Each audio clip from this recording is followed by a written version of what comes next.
So you believe that this warning letter was sent by the Phantom Weasel? Absolutely. I've said it before and I'll say it again. The Phantom Weasel never acts as you expect. He must have faked his own death 10 years ago using a body double. Now that he's back, I'm sure the guards who worked on his case back in the day are in for a headache, but however this turns out in the end, the one thing it won't be is boring. Couldn't agree more. As a journalist, I'm gonna get a lot of mileage out of this one. Thank you, sir, for your time. Now, whom should I interview next? Huh? Hey! What a coincidence! Fancy meeting you here. Perfect timing. So, the Phantom Weasel's latest warning letter. What are your thoughts? Yeah, this is the first time we're hearing of this one. Could you clue us in? Huh? Oh, sorry.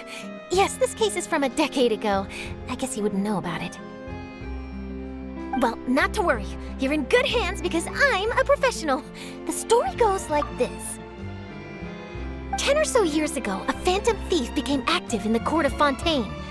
Known only as the Weasel, nobody knew his true identity, and the authorities never managed to catch him. Wow, cool! He sounds like one of those mysterious night burglars that you read about in novels. Precisely. Well, except the part where they actually have a good reputation. Our Weasel targeted whatever people held dear, and no one was safe from his predations. He would just as soon steal a necklace from a rich merchant's safe as he would a toy doll given to a commoner child for their birthday. I know. The phantom thieves you read about in novels rob the rich to pay the poor, but this guy did not discriminate. Unsurprisingly, this didn't work wonders for his public reputation. Every man and his dog wanted to see him behind bars. Yeesh. So, did they catch him? Not exactly. There's a good chance that the Weasel would still be at large to this day if it hadn't been for an accident 10 years ago. A magician named Caesar fell to his death in a botched high-altitude escape performance. When the police went through his personal effects, they found a hoard of stolen loot and gadgets used for criminal activities. And that was how the Phantom Weasel's identity was revealed to all. Sure enough, thefts in Fontaine went down after Caesar's death. But today, 10 years on, the notorious thief has once again issued one of his warning letters and pasted it on the gate of the Opera Epiclese for all to see. I had to squeeze through the crowd this morning to get a photo as soon as I heard. Here, it's this one. So, this is the warning letter, huh? Let's see what he wrote. 3 days from now, when evening falls, I shall take from you that which you hold most dear at the Opera House, just as you did to me 10 years ago. This is, without a doubt, a clear declaration of criminal intent. After years of laying low, the Phantom Weasel is back with a vengeance. What once seemed like an open and shut case has been blown wide open again. But why has he reemerged now, and what does he want? I sense an epic scoop, and I'm going for it. Uh-oh. If this thief will steal anything that other people value, does that mean even we might be targeted?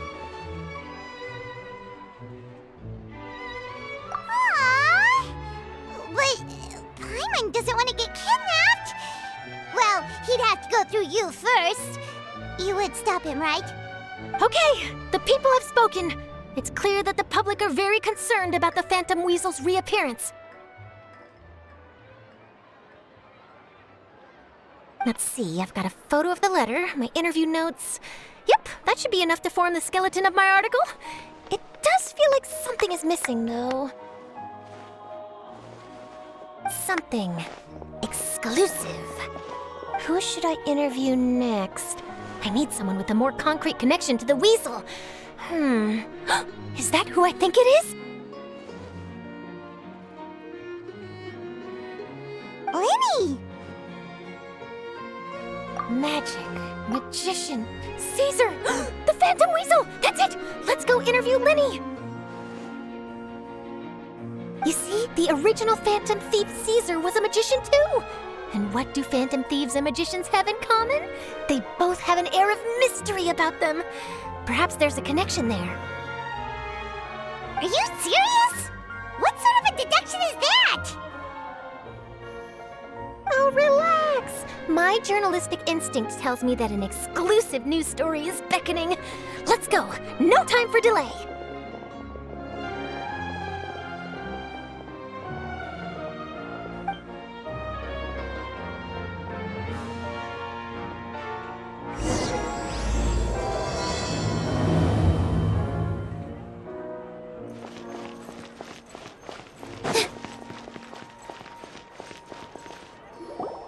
Wow, Mr. Magician! How did you know which card I picked? Oh, it's simple. Come closer and I'll let you in on my secret. Magicians have a special skill called telepathy, which means we can read other people's minds. Really? Then, what am I thinking now? Well, first you need to relax, because I can see that you're clenching your fist in your mind, as if to say, no, I mustn't let him guess it. Aww. And now you're getting a little flustered. You're trying to find a way to empty your mind, to think of nothing at all. But the more you try to hide a secret, the easier it'll come out. You snuck out from home today, didn't you? You told your family a little lie so you could come out and play. Now, that's not a good habit. You can tell? Oh boy, you really can read my mind. Of course. Oh, and that's the end of my performance. You should really be heading home. Remember to apologize to your family, all right? They must be worried about you. All right, got it. Bye, Mr. Magician.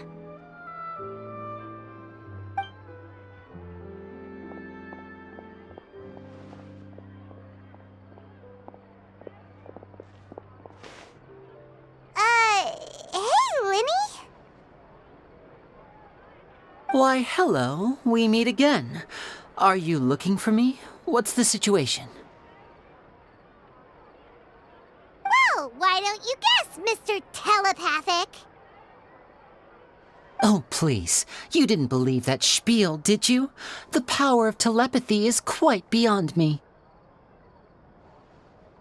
I'm sure that child would beg to differ. Seemed like you were right on the money. That was nothing more than a little trickery. I made an educated guess based on his micro-expressions. That, plus the fact that he was the only kid here without his parents, and he looked as guilty as sin. He made it easy for me. You guys, on the other hand, let me guess. Don't tell me you're here for the Phantom Weasel, are you? Wow, got it in one! Is this more of your trickery at work? Wait, really? No trickery this time. It was pure luck. His warning letter's been the talk of the town, so I figured that maybe you were asking around about that. Bingo! I plan on writing a column reporting on the latest news about the Phantom Weasel. So, Lyney, what are your thoughts on this infamous thief's reappearance? To be honest, it makes me angry. Angry? Why? You read his letter, right? The Phantom Weasel claims he's planning something in 3 nights' time at the Opera House.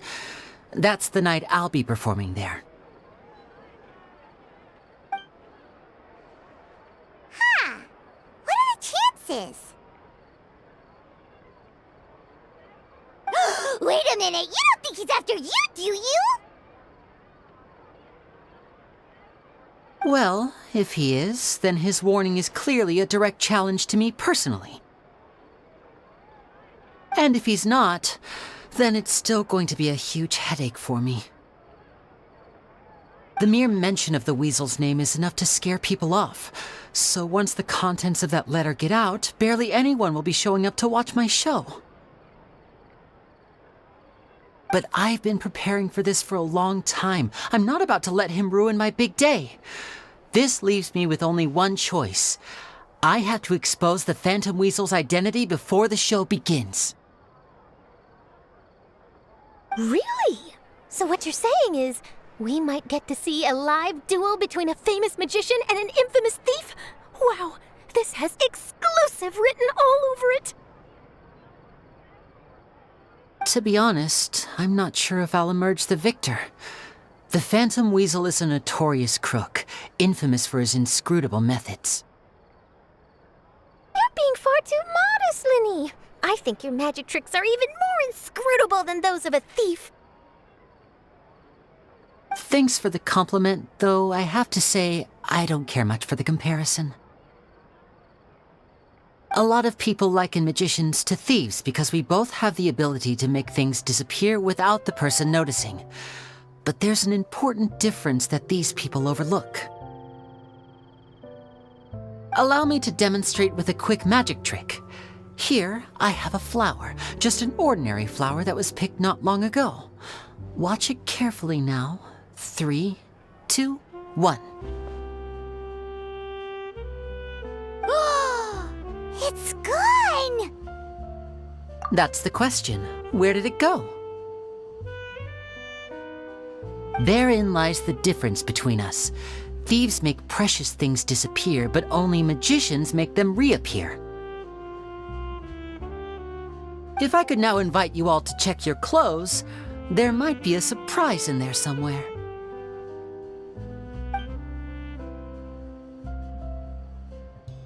A surprise? Let me see!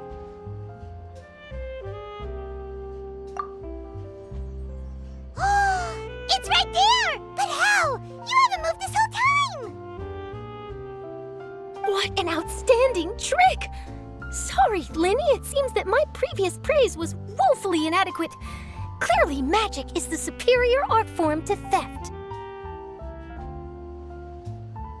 Don't worry, I didn't take offense. I just wanted to take the opportunity to perhaps change some of the preconceived notions you might have about magicians. Since Caesar's death, a lot of people associate magicians with criminality. It can be quite frustrating. I can imagine. Coming back to your trick just now, might I presume that you are well versed in floral symbolism? For example, magicians often use rainbow roses in their flower-related performances to represent passion and romantic encounters. But you used a Lumidu spell, which, if I'm not mistaken, allude to separations. I'm curious to know if there was any deeper meaning behind this choice? Impressive knowledge. It's no wonder you're such a successful journalist. But I'm afraid I don't know the first thing about floral symbolism. I'm just in the habit of using Lumidu spells in my magic. It sounds like something I should look into, though. I'll buy myself a copy of Fontaine's Floral Language Facts when I have some time. But it'll have to wait until this Phantom Weasel business is behind us. Well noted. In that case, this brings us to the end of our interview. I, for one, am looking forward to the final showdown between you and the thief. Please feel free to get in touch to update me on any further developments. Otherwise, I will of course see you at your show in 3 days' time, but let's hope the Phantom Weasel is caught by then. If there's nothing else, I'll be off. You've given me lots to work with here, and I've got no time to lose if I want to write that exclusive piece. I'll see you all later.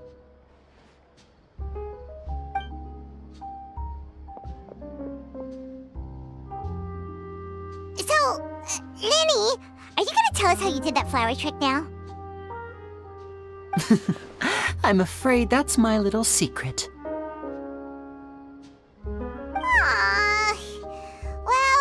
magicians are entitled to their secrets. But Paimon's really itching to know how it's done. You feel it too, right? So itchy! Not so itchy then, huh? Well, since you're so concerned, how would you like to serve as my temporary magician's assistants and help me investigate? Magician's assistants? Oh, that sounds fun! Assistants are technically magicians too! Also, it'll bring us one step closer to figuring out how that darn trick is done! Shall we go for it? Excellent. Thank you for putting your trust in moi. The first thing we need to look into is who Caesar really was. If he truly was the Phantom Weasel, that means that the Weasel is dead, and whoever wrote this warning letter is just a copycat criminal. But if he wasn't the Weasel? Well, that'll make things more interesting. It would mean that the Weasel lives, and he's been laying low all this time in some corner of Fontaine. And if we're investigating Caesar, his fiancée Gemma is a good place to start. Word is that she visits the cemetery often, so I asked Lynette to wait for her there. We should make a move. Let's go and rendezvous with Lynette.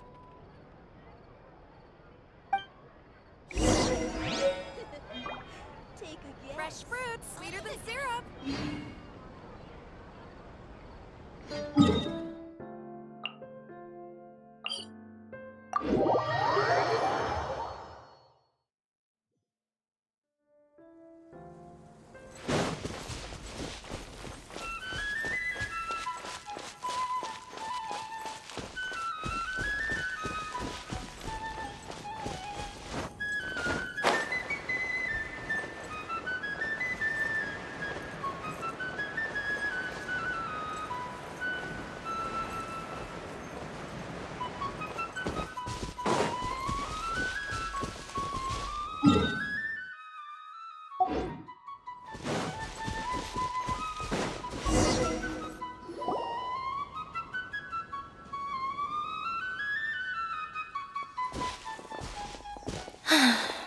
You took your time.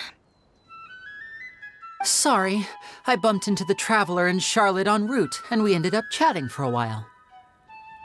It's been a while, Lynette. We're working as Lyney's temporary assistants in the investigation of the Phantom Weasel. Thank you. It's good to have you helping. So, what's the situation? Have you seen Gemma? Nope. I've been here a while, and she still hasn't shown up. How bizarre. Maybe it was bad intel. Well, we won't get anywhere by standing around waiting. Traveler, Paimon, let's go ask around.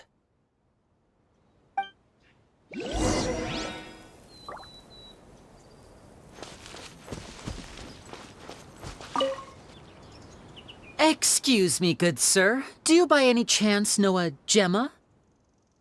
Gemma? You mean Caesar's fiancée? Sure I do. What's this about? I'm just trying to get a hold of her because I need her help with something. I heard she comes here a lot. Yeah, she does. Poor thing. It's no secret why either. She's heartsick. Ever since Caesar passed away, she's been coming here once every week to clean his grave. Often she just sits there in front of his headstone, lost in thought. Sometimes she talks to herself. I asked her what she was doing once. She said she wanted to speak to him again.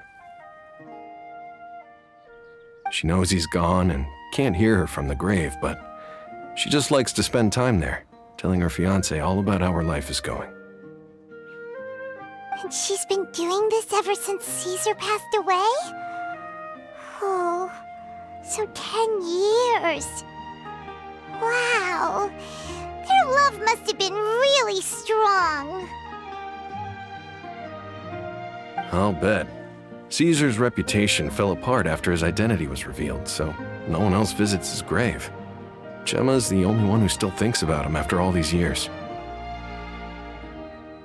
I don't know if the mind lives on in the waters after death, but if it does, I'm sure Caesar must be grateful to have someone who remembers him fondly. If I'm honest, I think this is all so unfair to poor Gemma. Her fiancé was a low-life crook.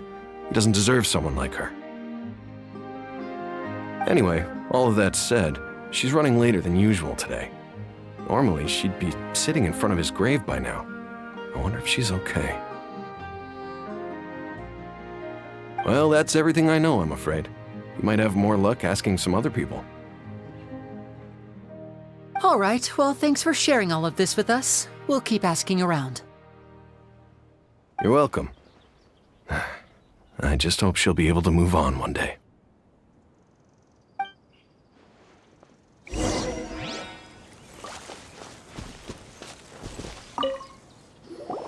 Did you hear the news? They're saying the Phantom Weasel's back.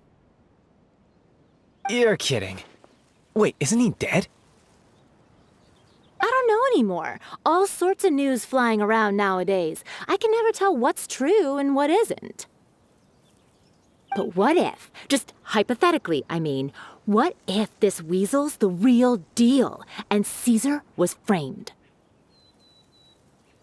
Called it. Seriously, 10 years ago, on the day it all went down, I said to myself, you know what? This guy's been set up. The Caesar I knew was a good guy. He gave balloons to children on the street, for Pete's sake. What, are we supposed to believe that he was a balloon thief or something? Give me a break. Oh, please.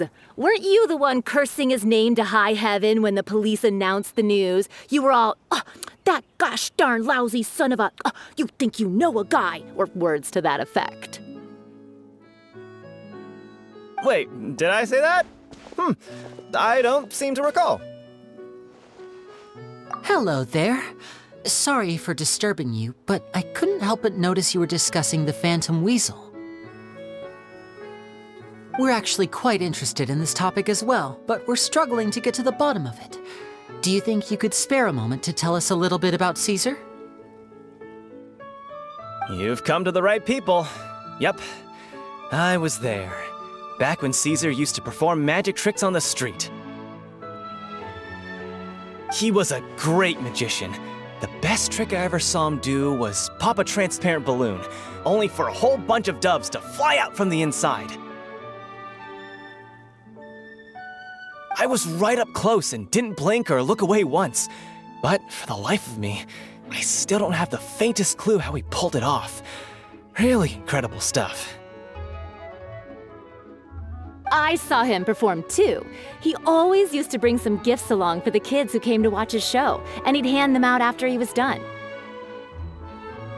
Sometimes, he even got the kids to write their wishes down, and then he'd make the items on the wish list appear in his next show. He doesn't sound like such a bad guy. But after he died, there were also rumors that he used the wish list to find out what was precious to people, with the intent to steal it later. As I'm sure you know, the Phantom Weasel would steal just about anything from anyone. Whatever the case, now that the Weasel is back, Caesar's become a hot topic once more. I bet Gemma must be pleased. If Caesar's name gets cleared, maybe it'll finally give her some solace after all this time. No, speak of the devil. That's her over there. If you've got any more questions about Caesar, she's definitely the one to ask. So that's Gemma. Is it just Paimon, or does it look like something's wrong? Wait, it looks like she's injured. Come on, let's see if she's okay.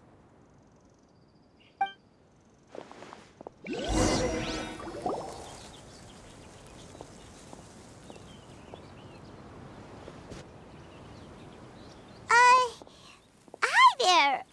You're Gemma, right?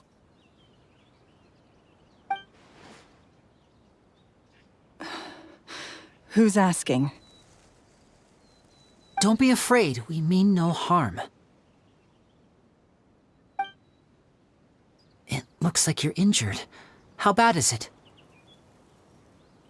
Thanks for your concern, but you didn't answer my question. Who are you, and what do you want with me? My name is Lyney, and this is my sister Lynette. My name's Paimon, and this here's the Traveler. We're investigating the Phantom Weasel. The Weasel posted a warning letter this morning. If he still lives, that means that Caesar was falsely accused. You knew Caesar better than anyone else. So if you're willing, we'd love to hear what you think about all this. I promise you can trust us. We won't hurt you. In fact, we'll do all we can to keep you safe. I never believed that he was the Weasel. Huh. I suspected as much. Okay, so going back 10 years, do you remember anything strange in the weeks leading up to the accident? Did Caesar have a falling out with anyone, for instance? No, not that I know of.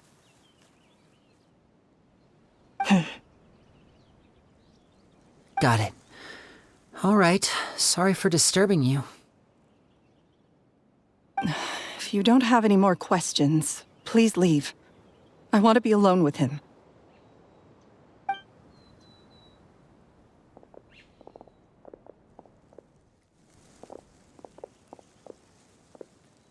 Judging by the look on her face, there's definitely something fishy about her. She's lying. She definitely knows something. That's fair. We're just a bunch of strangers who showed up and started questioning her about things that happened a whole decade ago.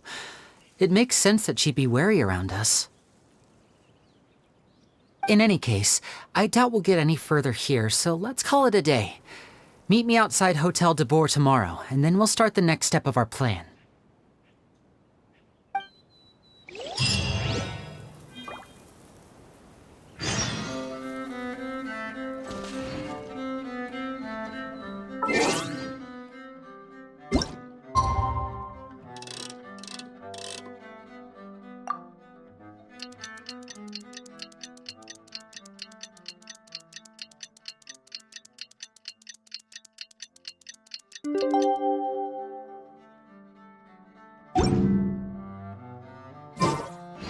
Deep breath, as if you're about to blow up a huge balloon.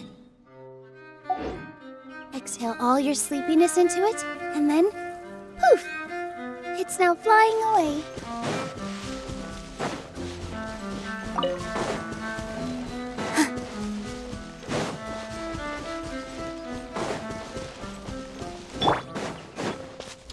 There is no escape!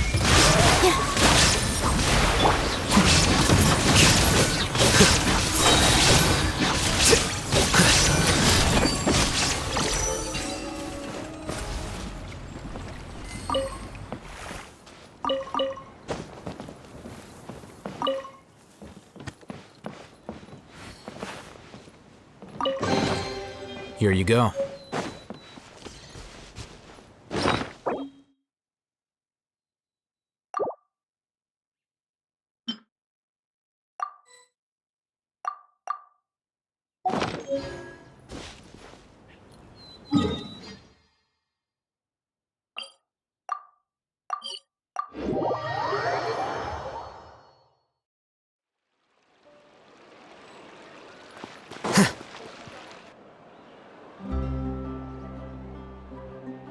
Over here.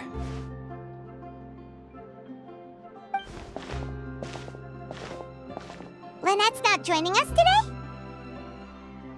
I've had her follow Gemma and see if we can make any inroads with her. They should be at a cafe right now. Still, I don't think that Gemma's likely to open up to us. So, we need a contingency plan. Today, we'll be looking into a guy named Lorenzo, Caesar's former pupil and assistant. When Caesar passed away, all the stolen goods discovered in his home were confiscated and returned to their rightful owners. But Lorenzo was the only one privy to all his magic secrets, and he inherited his craft. Before long, Lorenzo was the next big magician in town, his fame surpassing even that of his master, and it made him very wealthy.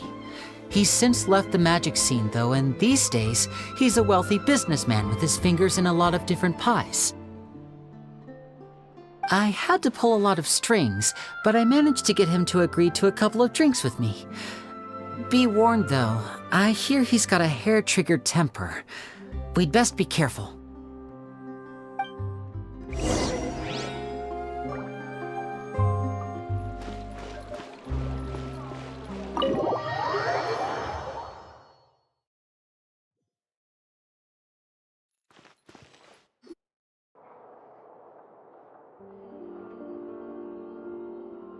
You neglected to mention that you were bringing 2 other people with you. My apologies. These 2 are my assistants. When they heard that I was meeting with the former magic maestro himself, they begged and pleaded with me to bring them along. And if it's no trouble, a couple of autographs would really make their day. Oh, forget the pleasantries, just sit.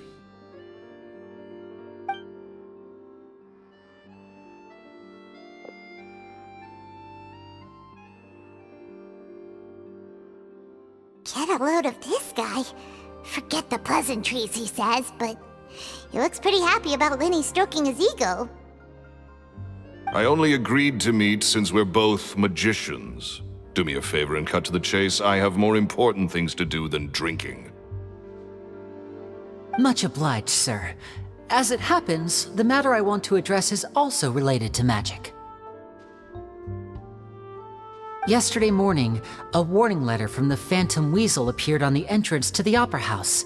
He claims to be planning something for the same evening that I'm scheduled to do a magic show there. As such, I believe that I may well be his target. I have to get to the bottom of this to ensure that my show can go ahead as planned.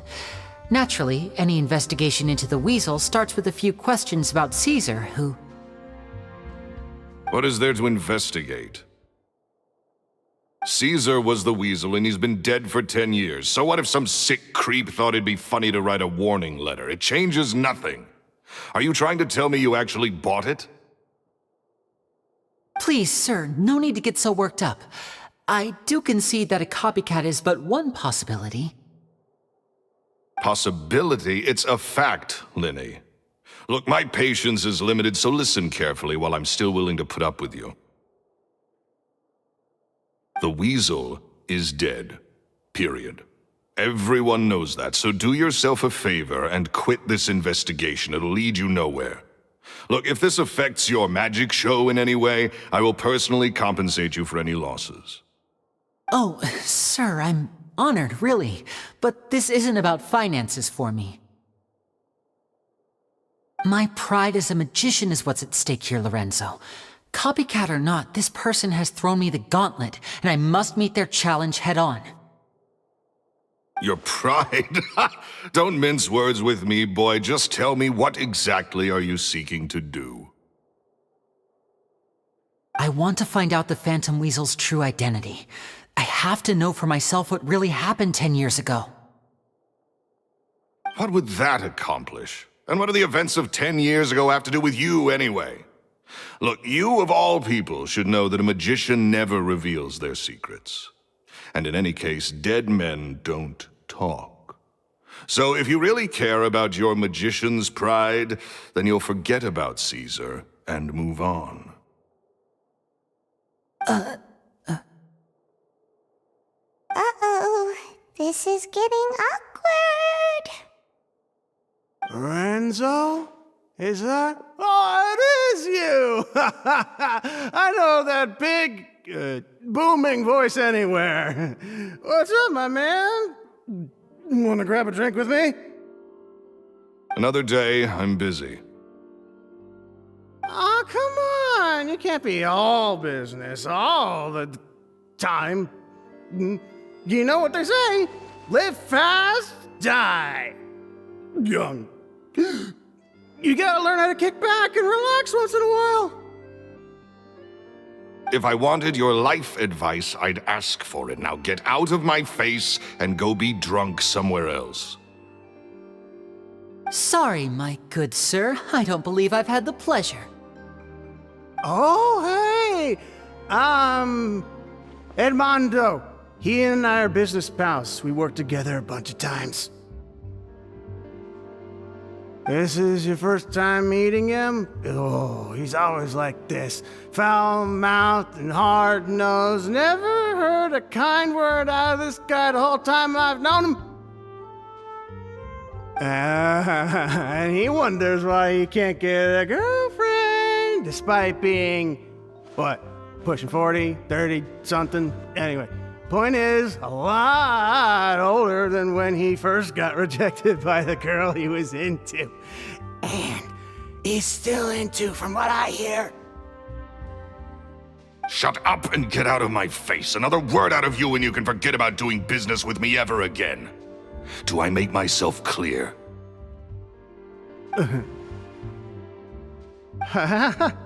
Sorry, I may have had a little too much to drink. All right, I'm gonna leave. Don't work too hard.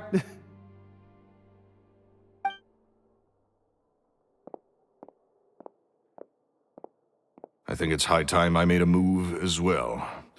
If you really want to investigate this, Lyney, be my guest.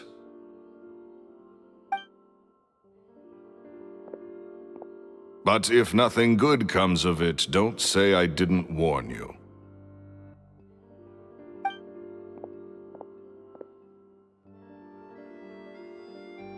Well, that fell to pieces in a rather spectacular fashion. Any thoughts? Totally. And what was all that about compensating you for your losses? Why would someone you just met make an offer like that? He's gotta be hiding something. And not like Gemma. She was a little suspicious, but this guy's definitely covering something up. I think so too. We need to look into Lorenzo more closely. That guy Edmondo seems to know a thing or two about him. He only just left. Let's see if we can catch up with him.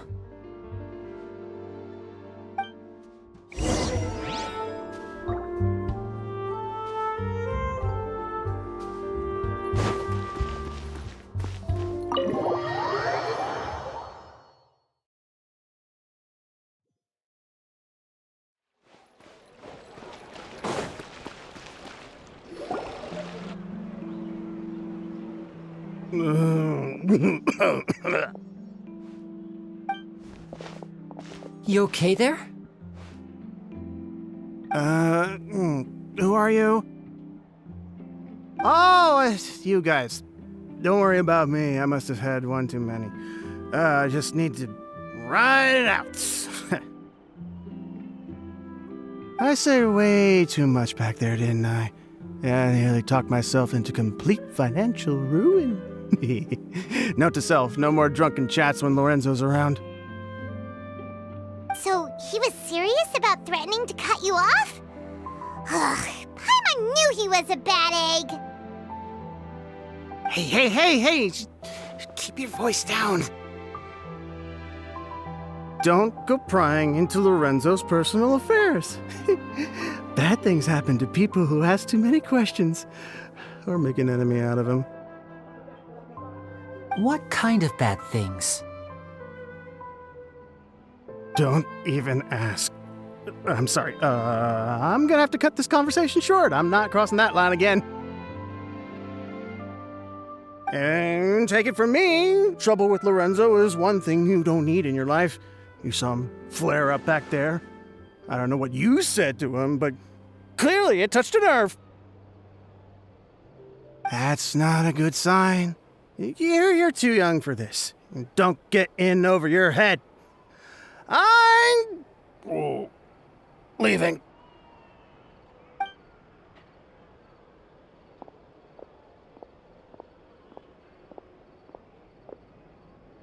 And there he goes. What do we do now, Lyney? Shh! I think we're being watched. Someone was listening in to our whole conversation. Don't say anything and don't look back. Any altercation in the city will attract the guards. We'd better take this elsewhere.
You followed us a long way. Why don't you come out and introduce yourselves? So you're Lyney. And where's your sister? Ain't she with you today? Save us the trouble and go fetch her for us. Let's not drag this out. Paimon doesn't like the tone of your voice, mister! Who sent you, huh? Save your questions, missy. You ain't gonna need answers where you're going. Capiche? Looks like we can't avoid this fight. Now, I'm not the strongest fighter, so I hope you're ready to back me up. Don't worry, we got this!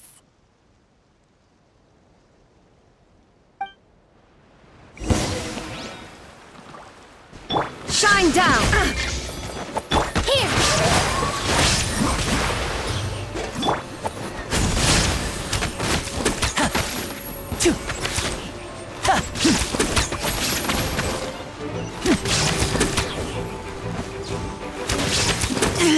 Stick!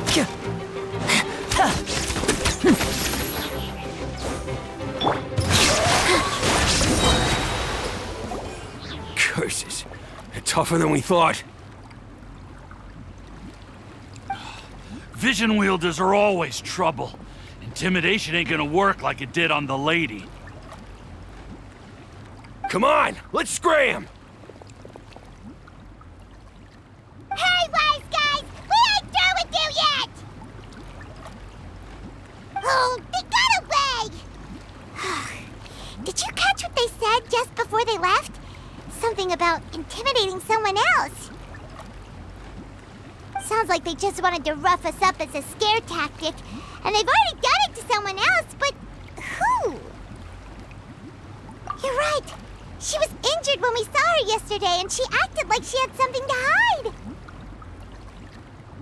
Maybe she was too scared to tell us the truth because those guys had threatened her.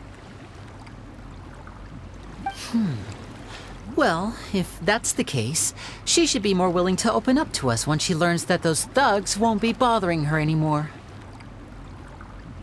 Let's head back to the cafe and see if we can get any information from her.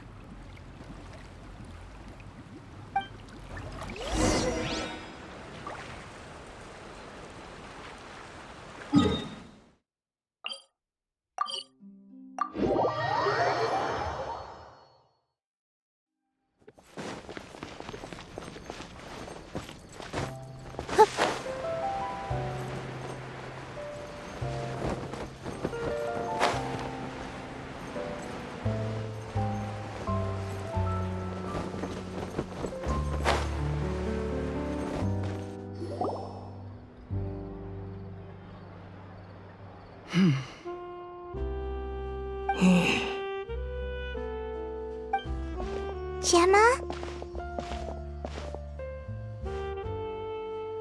You again. What is it this time? We just ran into the men who've been threatening you, and we gave them a taste of their own medicine. So, you can relax now. We're here to protect you. What? Why? I didn't tell you anything. Why would they come after you? Sounds like they're no strangers to you. That's putting it mildly. I know them all too well, and I hate them with every fiber of my being. It's been 10 long years, and still every time I try to look into Caesar's death, they show up and warn me not to do anything stupid. How do I know I can trust you? Do you really think you can get to the bottom of it all? And why are you doing this? I'm afraid I can't reveal all the details just yet, but I can promise you this. I will expose the Phantom Weasel's true identity. Because you see, this is a personal matter of the utmost importance. I give you my word. Trust me. Okay. How can I help you? I've heard that Caesar used to have a magic workshop where he kept a lot of his personal effects. If possible, I'd like to take a look at them. Do you know where it is? The Fleuve Sonde. But the place was sealed up by the police after his death, and no one's been there since. I also know that the Fleuve Sonde is dangerous territory. Lots of hostile groups lurking around. If you're serious about going there, please be careful. Understood. Lynette, you stay here and take care of Gemma. Don't let her come to harm. Got it. But if I'm staying here, I'm ordering dessert. I mean, bon appetit, but stay sharp too. They're likely to come for you while I'm away. Okay. All right. Power saving mode off. I'll start taking this more seriously now.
If Gemma gave us the right location, then the workshop should be right nearby.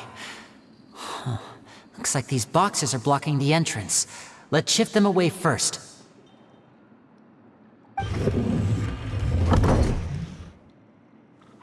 There we go. It should be just down here.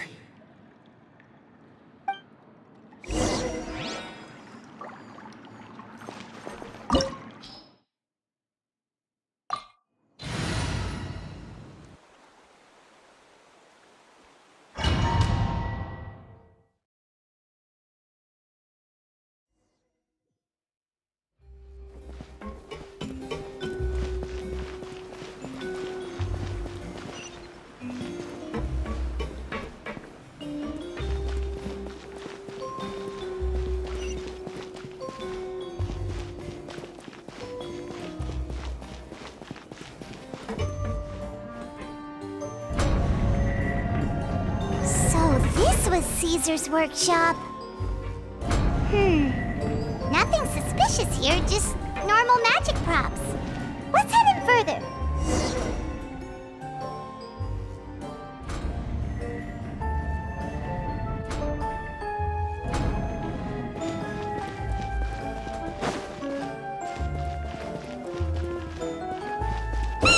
What was that? Oh, is this one of Caesar's gadgets? Guess we must have triggered some sort of device.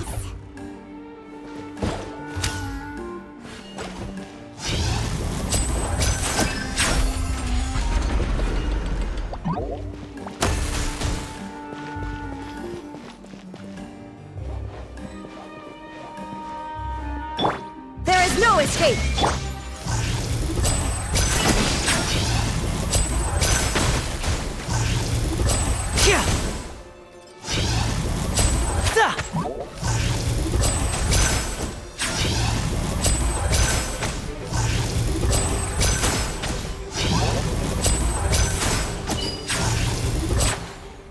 Whoa. Look. The doll in the box is glowing.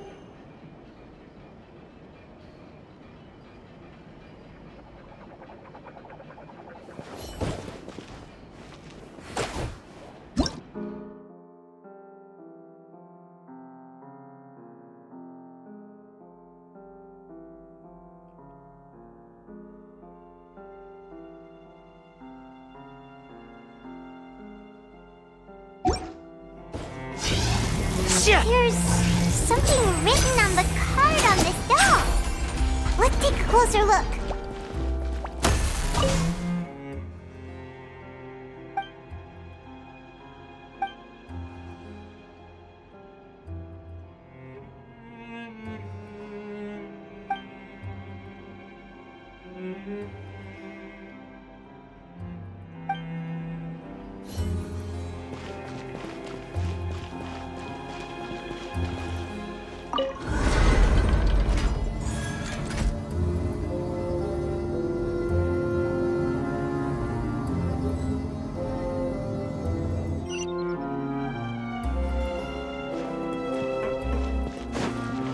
Looks like we've reached the end of this route. Shall we try a different one?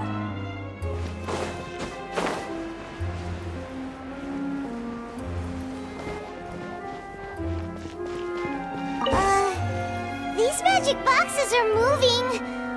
What do we do? One of them looks different from the rest. Let's investigate.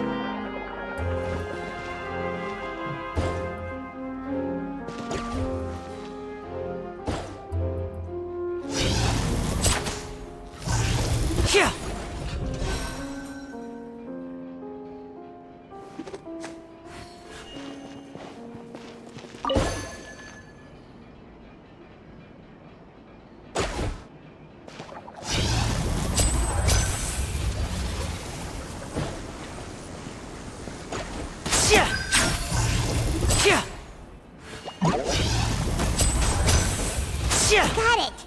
We're supposed to find the box that lit up at the start, right? There should be another wish list inside. Let's keep trying.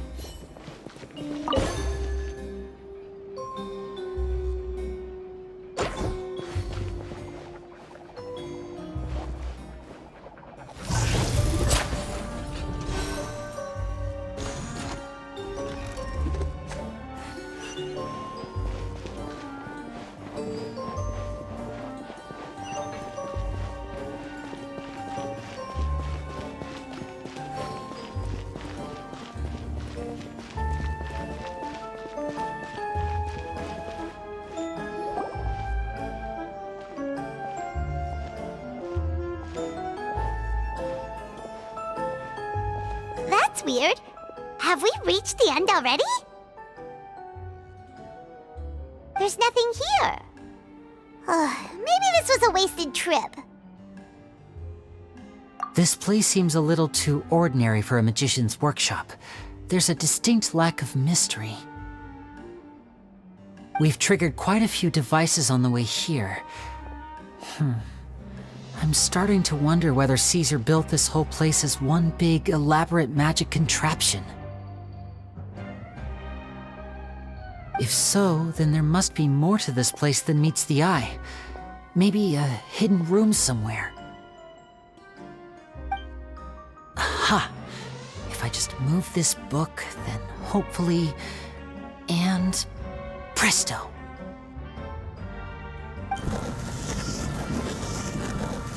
A secret passageway! How did you know? I'm a magician too, and apparently great minds really do think alike. Looks pretty big inside. Let's head in and take a look around.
Illusion shattered!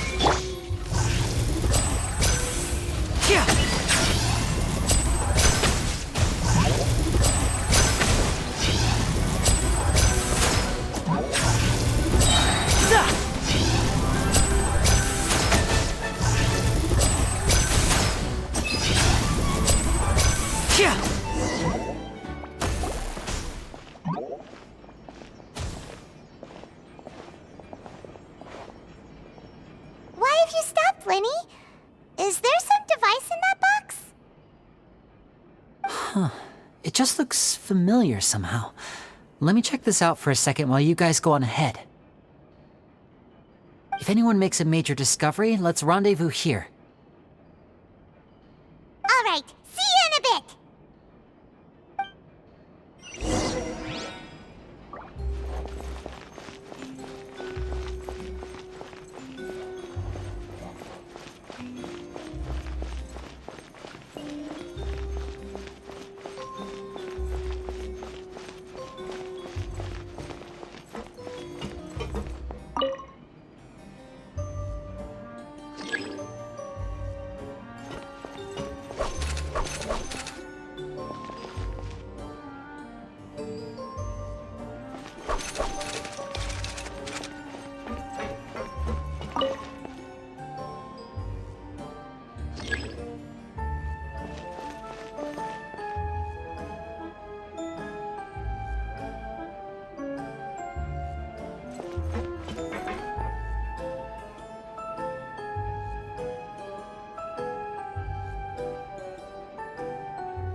Caesar's own notes. He wrote a lot about the principles of magic. Whew. Much too advanced for Paimon. Hey,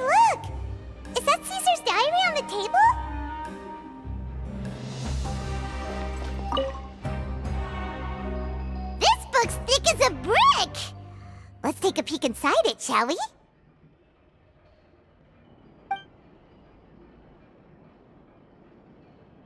At one of my shows a few days ago, a child asked me how I pulled candy out of my hat. As a joke, I told the kid that the hat has a built-in wish-granting machine. Next thing I know, today a whole bunch of kids were pestering me to pull all sorts of things out of the hat. So I told them another white lie. The machine needs time to power up, but in the meantime, you can write your wishes down. Well, they took me up on that offer, enthusiastically. As I write this, I've only just got back from running around all over town, buying the things they wanted. Boy, are my legs sore. I wound up saving very little this month, but that's not a major issue. I now have a bigger problem. How am I going to hide all these things inside my hat? 2 children came to talk to me after today's show. I don't know why they were out on their own. They looked much too young to be unsupervised. I do hope they got home safely. Anyway, they said that they wanted me to teach them how to do magic. It's not uncommon for children to ask this, of course, but I've never seen any of them as serious about it as these 2. I told them that learning magic is very hard work, but that didn't faze them at all. It's like they already knew. They seemed so committed. I couldn't turn them down.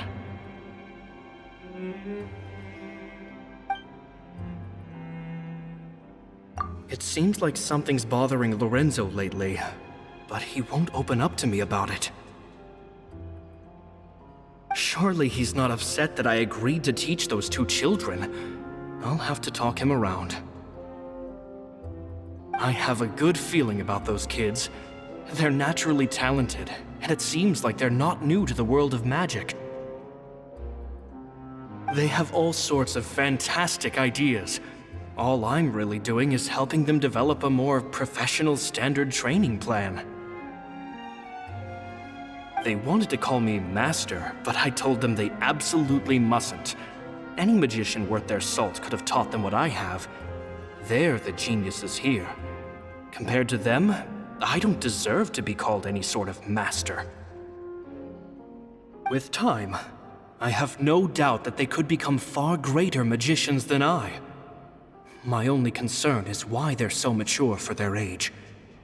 I fear they've had to grow up too fast. I don't dare to imagine what they must have been through.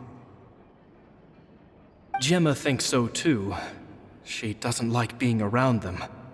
Says that their eyes are too piercing.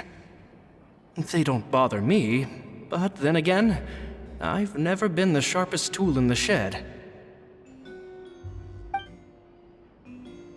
It's nearly time for me to go on tour. I asked the 2 kids if they'd like to come with me, but they shook their heads. I once overheard them talking about their father and their mission. Sounds like their parents have other plans for them. I guess we'll be parting ways soon. It's only been 10 days since I first met them, but I think that I've gotten a feel for their personalities now. They're very tough, but also very cautious, and they trust no one but each other. This, I fear, is not a good habit to have. They hide things from me too. For example, when I asked them where they live and why they wanted to learn magic, they lied. That's the thing about children. Whenever they're trying to cover something up, it always shows somehow. I can sense that their lives have been hard, possibly even dangerous too. They're not like other children. It's a shame that I can't do more to help them. After thinking things over, I decided to tell them a bit about how I see the world. It's full of lies and falsehoods, and that is why we must find our own truth. P.S. I hope they won't find my nagging annoying. Children are so opinionated nowadays. Will it do them more harm than good for someone they've only known 10 days to lecture them like that? P.P.S. Maybe I'm overthinking this. Children aren't interested in grand philosophies. It probably just went in one ear and out the other. I bet they've already forgotten every word I said. Oh, Caesar, Caesar. Just mind your own business next time.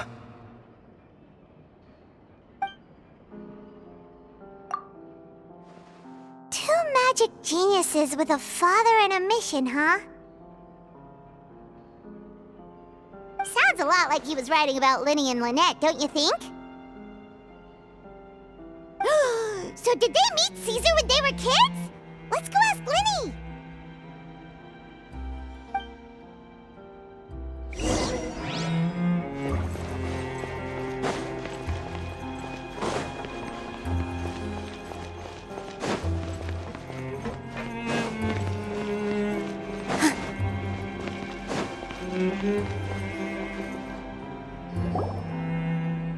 Lyney?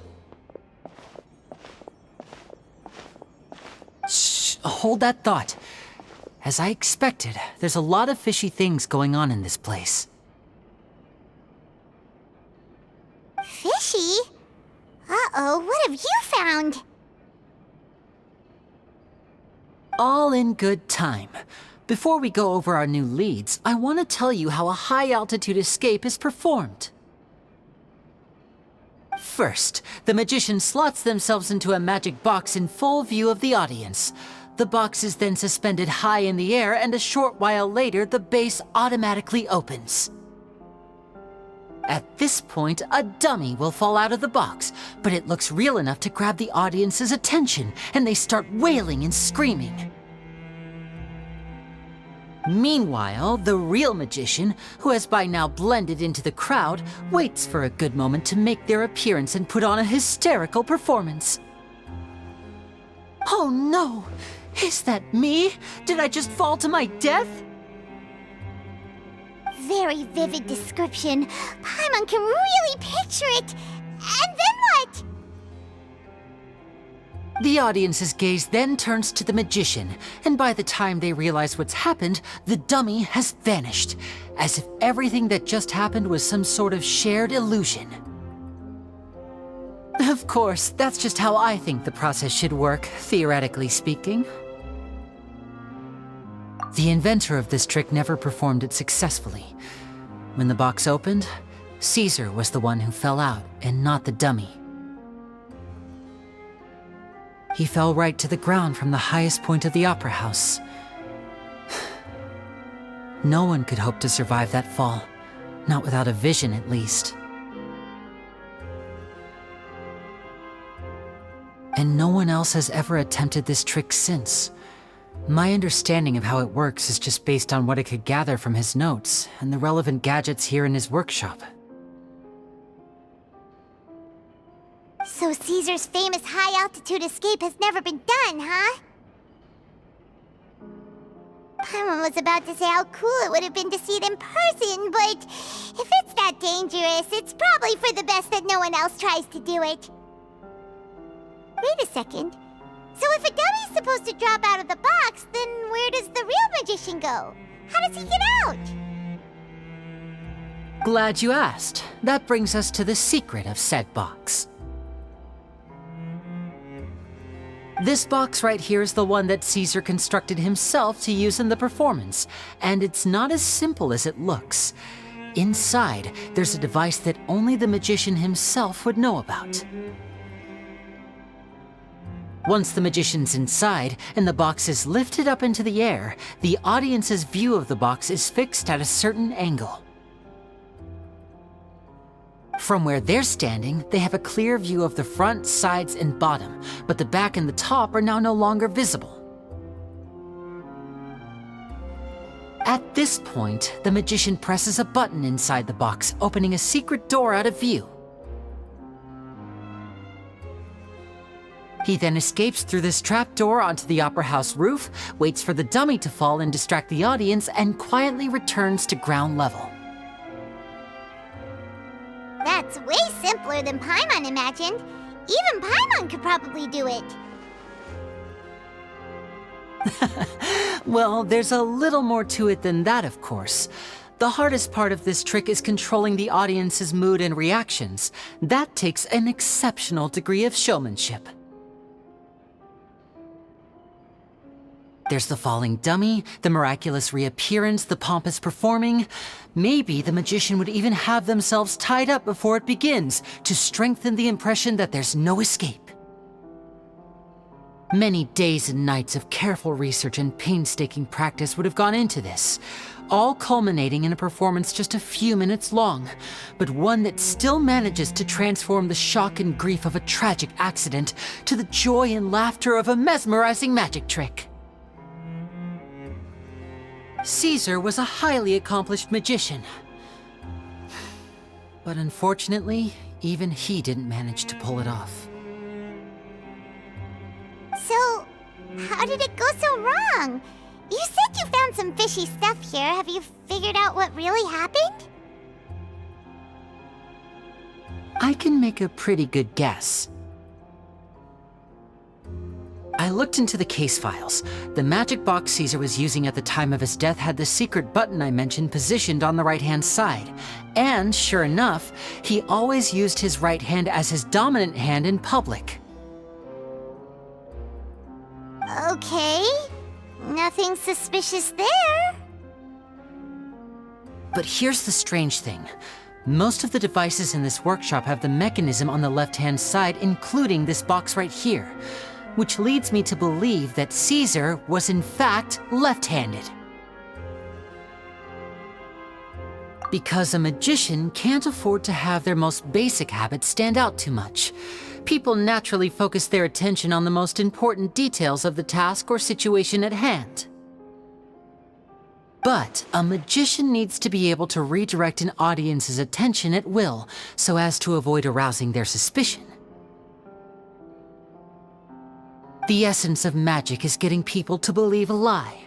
If even the truth raises eyebrows, the falsehoods become all the more difficult to mask.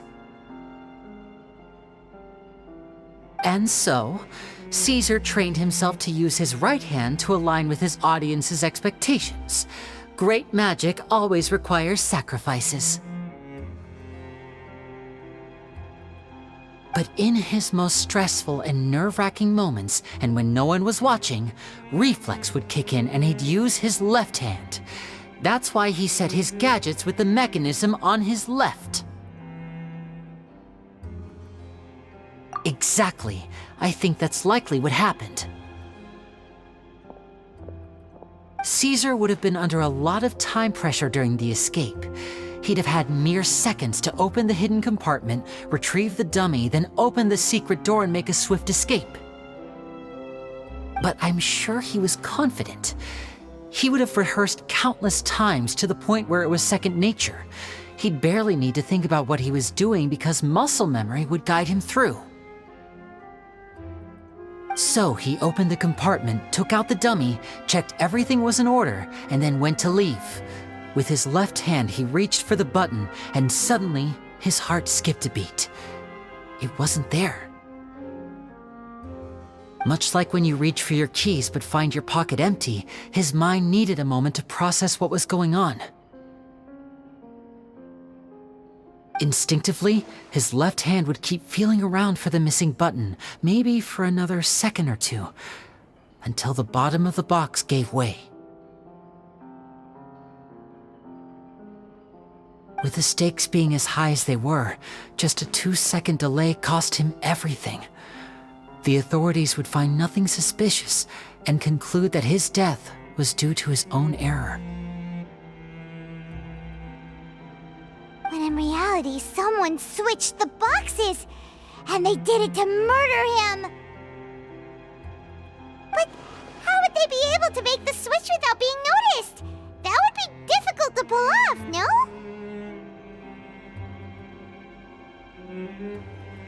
It would have to have been someone who knew that he was left-handed, and who could move his props around without arousing suspicion.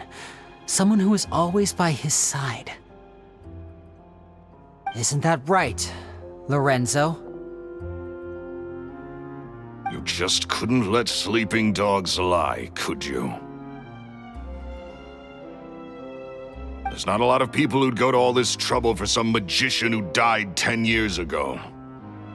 I didn't want to have to do this, you know. Silencing you the hard way just creates more problems for me to deal with. But I gave you your chance. I hoped you'd do what's good for you and back off like the lady, but you disappoint me. You mean Gemma? So you are the one who's been threatening her! Yes, although however stubborn she might be, she was never much of a liability. But you people, you never even knew him, but for some reason you just wouldn't drop it. Which is why you can't leave this place alive. Take them out, and make it quick. Do your worst!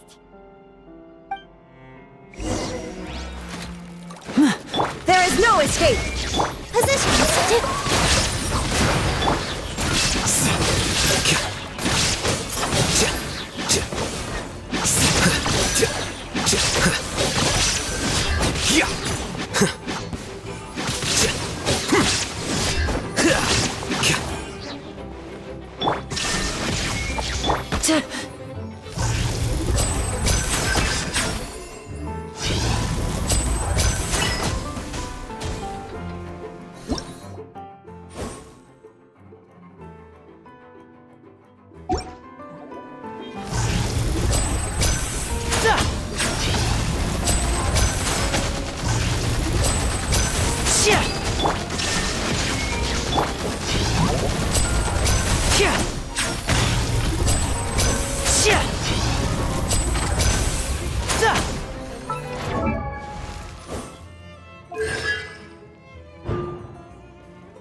You kids are tougher than you look.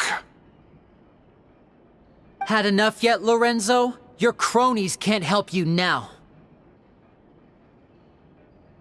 I think it's high time you started talking, and what I'd really like to know is, why did you murder Caesar?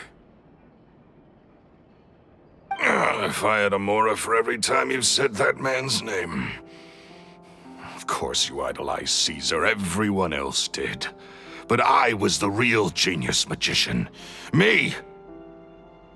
He was just an amateur who did cheap tricks for gullible children. I was the one who made magic into the fine art it is today.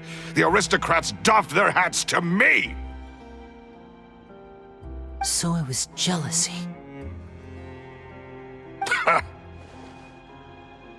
Jealousy. Hatred, more like.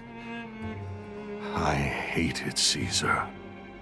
All he cared about was his magic. He lived and breathed it.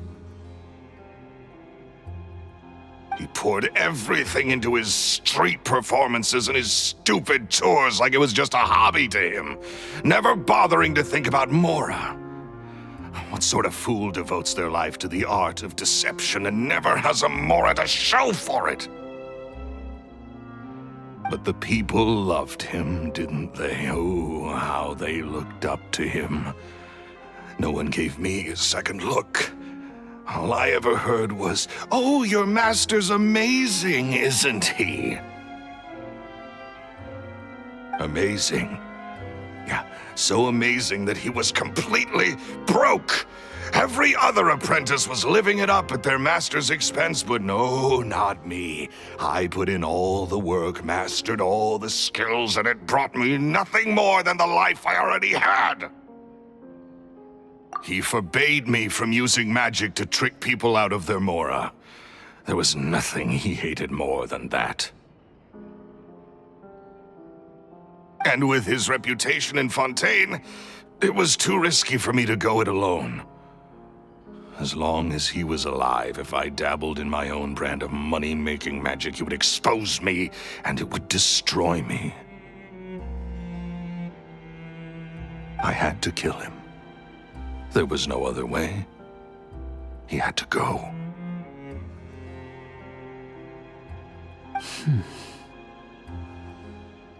And this was your only motive? It was reason enough. What other motive would I need? Well, I was under the impression that there might have been other factors at play. For instance, maybe you were in love with Gemma, but she was engaged to Caesar. In love with Gemma? Don't be ridiculous. Guess I was wrong about that then. Next question. Are you the Phantom Weasel? I am. Caesar was so strict with me. He insisted that his way was the right way, that the sole purpose of magic was to bring joy to the world. I never bought into any of that. I was more interested in the practical value of magic. Sure enough, it helped me fill my pockets with all kinds of valuable treasures. Oh, yeah! Charlotte told us that the weasel would steal whatever people valued, no matter how much it was worth. That's just how it looked from the outside. What would any thief want with second-rate loot? I've only ever targeted high-value items. I stole cheap things as a way of practicing my craft. It was other people's overactive imaginations that conjured up the preposterous image they then dubbed the Phantom Weasel. So that's the story, huh? Well, I hope you're ready to tell it all over again during your trial. What choice do I have? You're a pack of wolves, and you've got me between your jaws. You've seen what's here, and my last-ditch effort to stop it getting out has failed. What else can I do? So be it. I've enjoyed power and wealth for the last 10 years, the likes of which Caesar could never give me. I wouldn't choose for things to end this way, but I regret nothing. Very well. In that case, I'll contact the guards. Traveler, Paimon, keep an eye on Lorenzo for me. I'll meet you just outside the workshop when I'm back.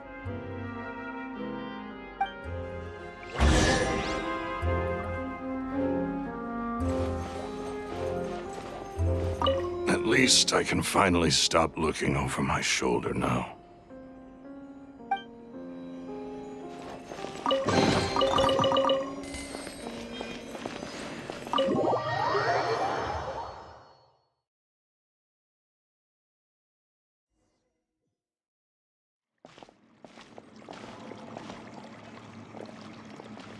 Lyney has told me the whole story.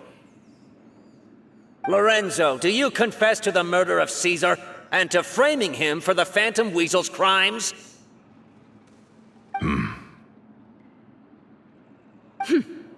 Look who's finally developed a conscience. What kind of disciple murders their own master? I hope it was worth it, because there'll be hell to pay.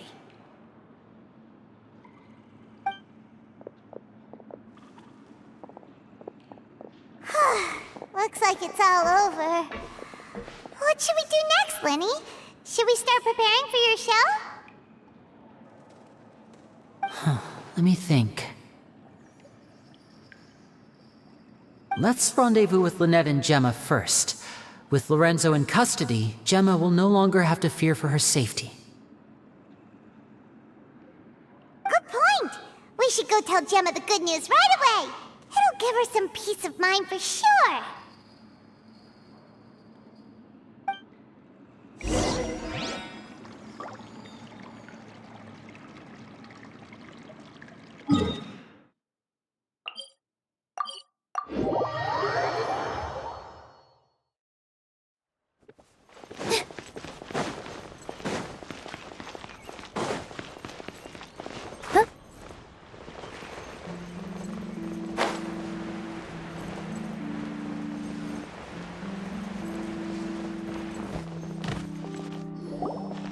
Ah, you're back.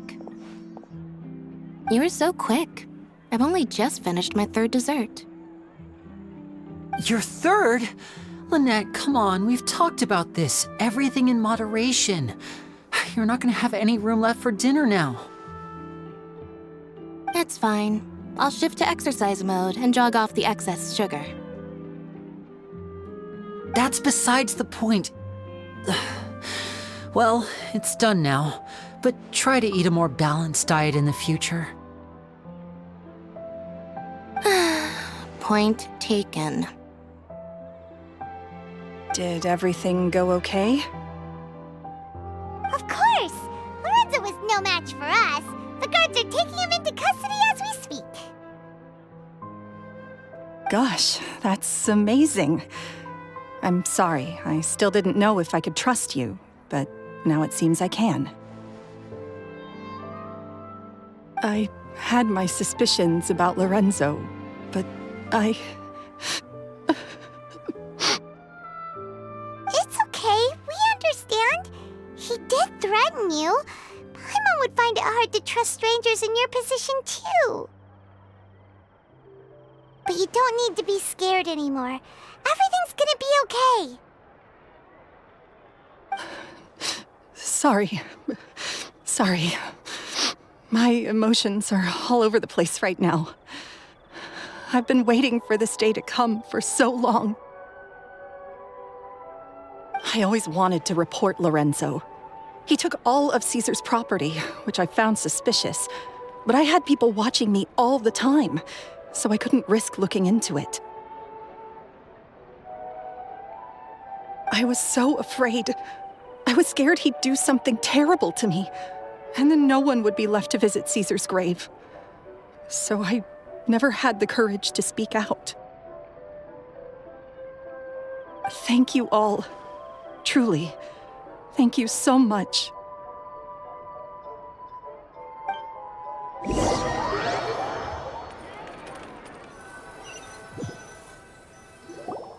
Thank you all for clearing Caesar's name. I never would have guessed that Lorenzo was the real Phantom Weasel. He never showed any signs that there were problems between him and Caesar in public. From the outside, it looked like they got along great. And to think that lowlife's been living life to the fullest all this time, while Caesar's name was getting dragged through the mud. It's a travesty. At least his soul can finally rest in peace now, thanks to your efforts.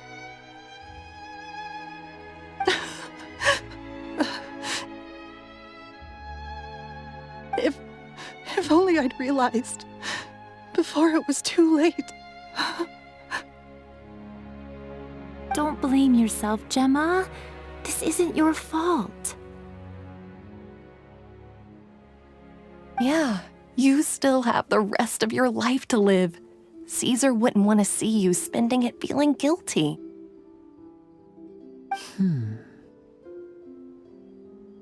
Cheer up, Gemma. My brother's doing a magic show at the Opera House tomorrow evening. Would you like to come along? It might raise your spirits. This show will be a special one. We're holding it in Caesar's honor. In Caesar's honor? Really? Oh, thank you. I'll be there. Great. We'll see you tomorrow evening. Traveler, Paimon, don't be late. Don't worry, we'll be there. No way are we gonna miss out on a free magic show. Wait, Paimon feels like we're forgetting something. Oh yeah, Caesar's diary! We never found out if the two kids Caesar taught magic to were Lyney and Lynette or not. Lyney changed the topic back in the workshop, so we didn't get a chance to bring it up. Oh well, guess we'll just have to ask Lyney tomorrow evening.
Not this time. My brother's going solo today. So, I'll be watching with you. Good evening, ladies and gentlemen. I hope everybody's ready because the show is about to begin. The great magician Lyney has prepared a spectacular show for us all tonight, concluding with an all-new grand finale that no audience has ever seen before.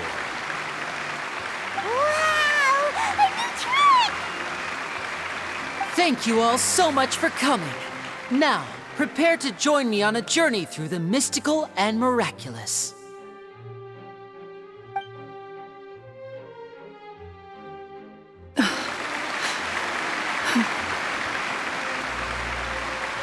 Exciting stuff, isn't it? Yes, it's just... It reminds me of him. No wonder. Caesar was a famous magician too.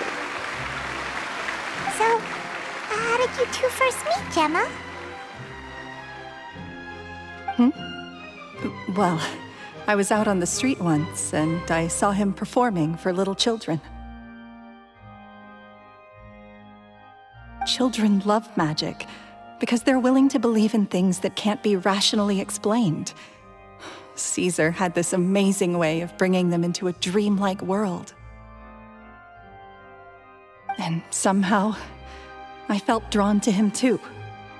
So I went up and asked him to do a trick for me. Aw, that sounds so romantic. What trick did he do?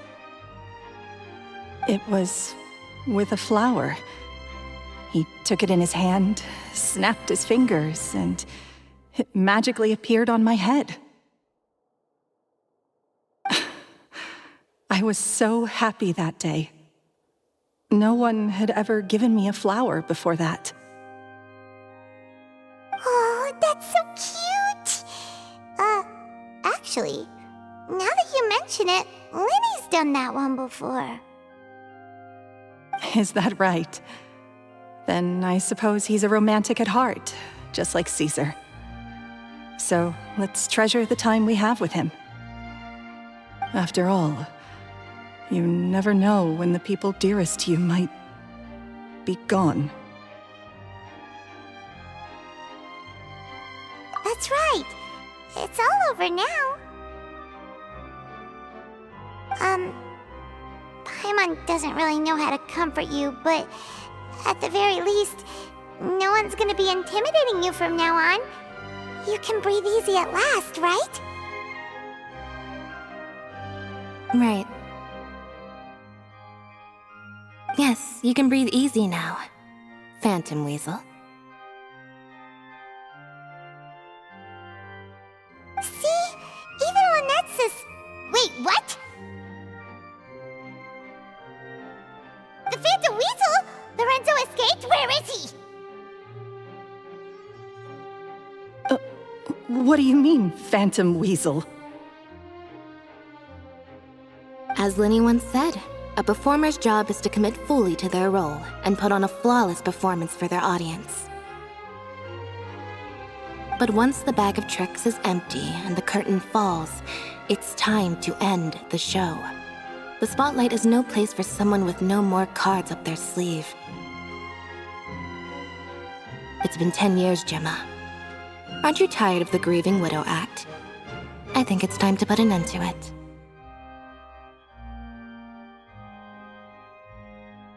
What are you talking about? Paimon doesn't like this riddle. Traveler, Paimon doesn't like where this is going. Come on, say something!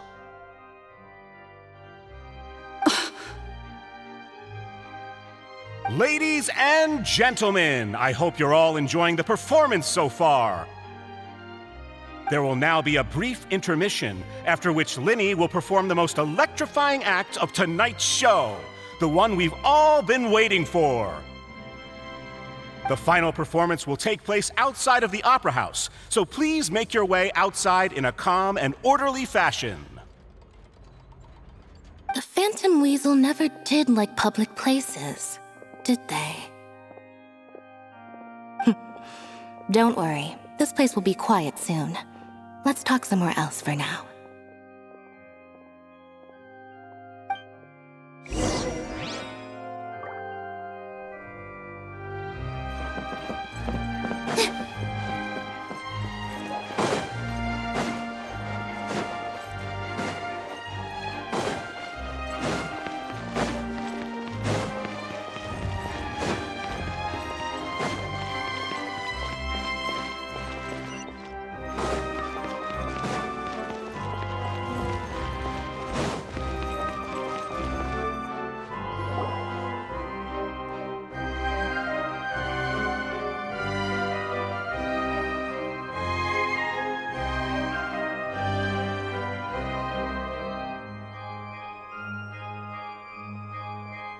Dear me, this is awkward, isn't it?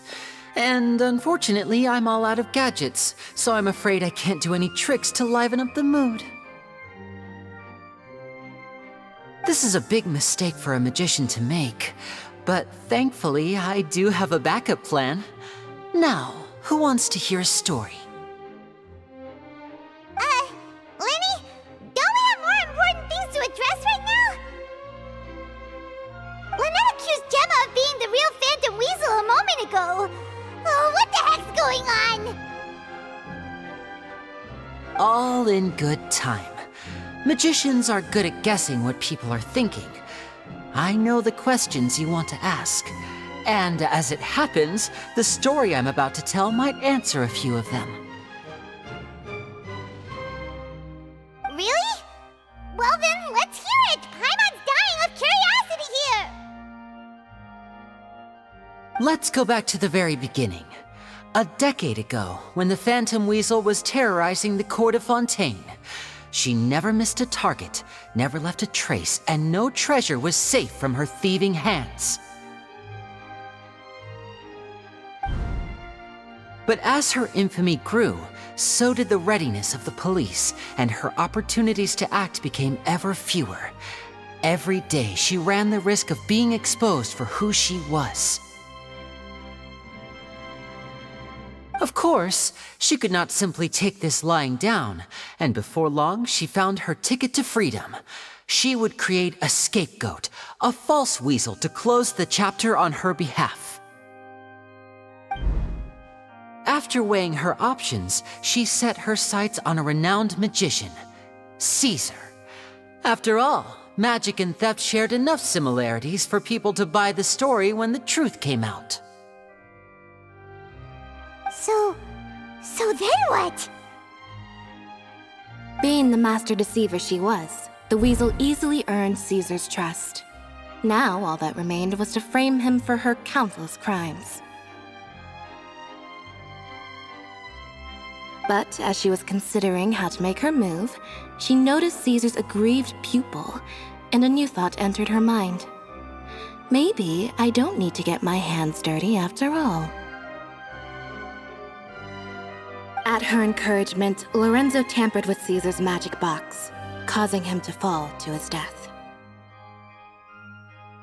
Afterwards, Lorenzo seized his master's property, and the weasel set about tarnishing Caesar's reputation. Two co-conspirators committed the perfect crime.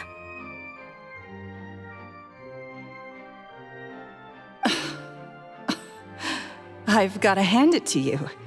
You're both exceptional storytellers. It's enough to make even me wonder whether there was really another mastermind behind all this, pulling the strings. But I just have one question. You seem to think that I am the villain in this tale. What's brought this on, Lyney? Is it something that Lorenzo said? Don't worry, Lorenzo said nothing at all. But I never believed that he was the weasel, and in fact, my investigation only made me more certain of that. He was too forthcoming with his confession, as if there was something else he was trying to hide. How disappointing. So you'd sooner trust Lorenzo than me, even without a shred of evidence? A magician is an expert at playing the audience to get the result they want. And I have no doubt that you, Gemma, are equally talented in this regard. With a little help from Lorenzo, you put on a very convincing performance. The lovesick fiancé, whose devotion to her betrothed is unshakable, even under threats of violence.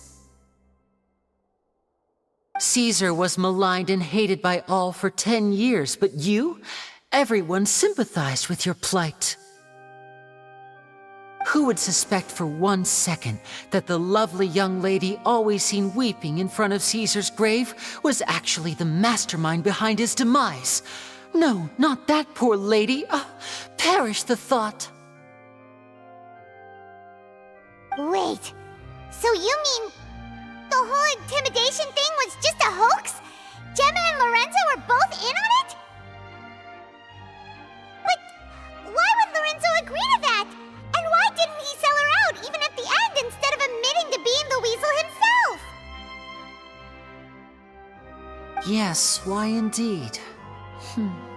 Maybe Gemma herself could enlighten us on that question. Well, Lyney, if you're so confident in your version of events, then I think the answer should be obvious. Having killed Caesar with his own hands, Lorenzo was plagued by overwhelming guilt. Revealing the Phantom Weasel's true identity would serve no purpose. But if the weasel remained free, then she could take care of Lorenzo's loved ones. An excellent answer, though sadly a little dull. Is that right? Well, don't let me bore you. If you'd care to change the topic to something more interesting, I'd be much obliged. As a matter of fact, there's one thing I'd really like to understand. Why would the real weasel have targeted things that only have value to other people? Could you shed any light on that? Of course. After all, we're just telling stories here, aren't we? If I had to guess, I would say that the real weasel must have had a terrible childhood. Left to fend for herself after her parents died young. Betrayed, scorned, beaten. She'd scrounge waste paper from garbage bins to draw on, using twigs and dirt for lack of ink and pen. She'd sew ugly rag dolls from whatever scrap material she could get her hands on. This was her only source of happiness in life. But it was all she needed, and she was content. Until the world decided that even this was too good for her. Once again, she was betrayed. And this time, everything was taken from her. She felt like life was a miry pit that dragged her further down the more she struggled to escape. At that tender age, she should have been happy. Instead, she stood in the shadows and watched with envy as all good things in the world passed her by. This was a fate too cruel for anyone to bear. Her pain became a breeding ground for dark thoughts. Thoughts which festered and grew into a twisted solution to her troubles. I detest the happiness of others, in all its forms alike. I will rob them of everything they hold to be good and true, and it will fill the void in my soul. That's some pretty heavy stuff. Now it all makes sense. Does this story satisfy you, Lyney? Yes, it is quite to my tastes. Thank you for helping to clear up my confusion. Huh. That's right. What drove you to write that letter, Gemma? What were you trying to achieve there? Because without that, none of this would have ever come to light. She didn't write the letter. After 10 long years, I'd hoped that the Phantom Weasel would be consigned to the history books by now. But it seems like someone still wasn't ready to let her finally be at peace. Lyney. Or should I call you the Phantom Copycat now? You were the one who posted that letter outside the Opera House. But why? Very sharp, Phantom Weasel. Still as shrewd as ever. Well, no need for me to be coy about it. Our goal was to clear Caesar's name. The most straightforward way to change the public's impression of Caesar was to force the Weasel to show themselves. That's it? You had no other agenda? Of course we did. We made it quite clear in the letter, I believe. I shall take from you that which you hold most dear, just as you did to me 10 years ago. 10 years ago? You mean Caesar's death? You met him? Wait. Oh, I get it. You were those two obnoxious kids. It's been so long, and you're all grown up now. I didn't recognize you. He taught you magic back then, didn't he? For what, 10 days or something? And you went to all this trouble. Why? Because you feel like you still owe him something? We remember all our debts, however great or small. 10 years ago, Caesar's reputation was torn to shreds and his legacy was thrown out.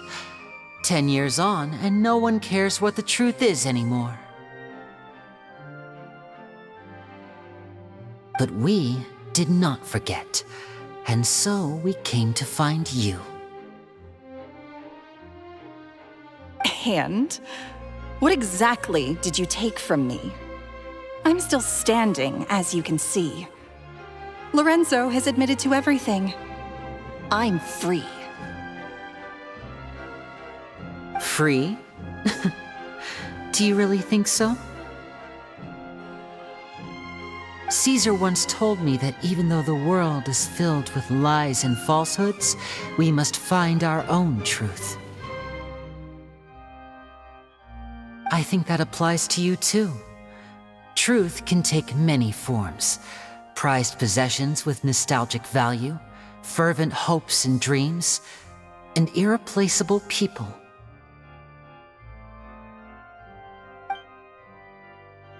Life took many things from you, and those wounds never healed.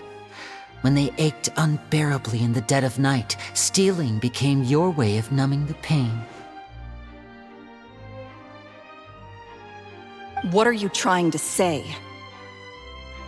I'm saying that for the last 10 years, you've been living a rather uneventful life. Perhaps that's because you found something other than a life of crime to fill the hole? Back to Lorenzo for a second. He murdered his own master, played along with your act, and took pains to make sure any suspicion would be directed towards him. But what did he have to gain from all that? He knew who you were and the things you'd done, and despite that, he was willing to give everything up for your sake. He's the reason that you haven't felt the compulsion to steal in all these years. You're more than just accomplices in murder. You're the only real friends each other has. So I think you know, deep down, that he is the only truth you have in your life. But that truth is gone now, and I guarantee you, you'll never see it again.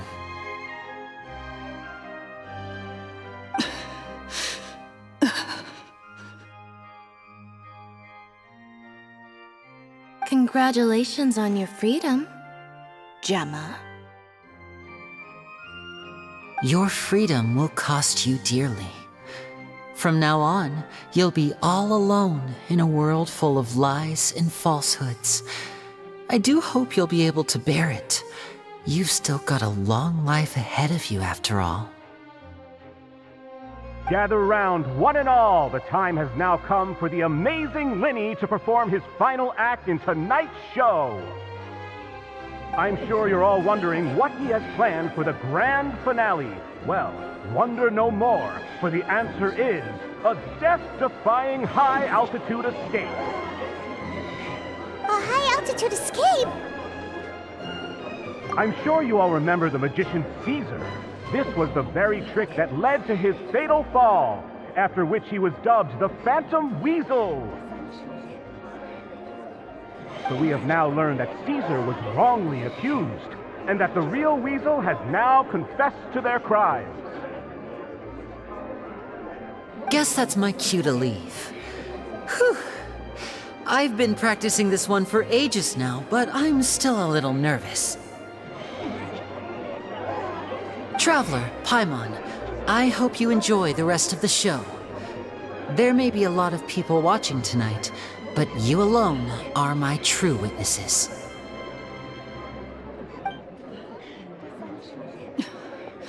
Lyney, wait.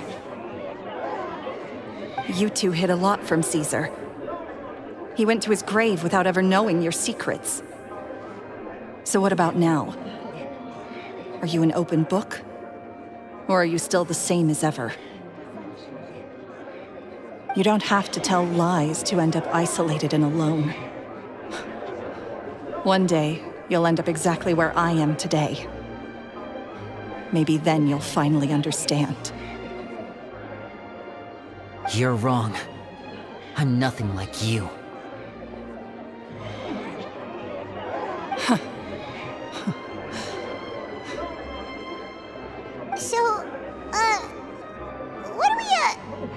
doing now?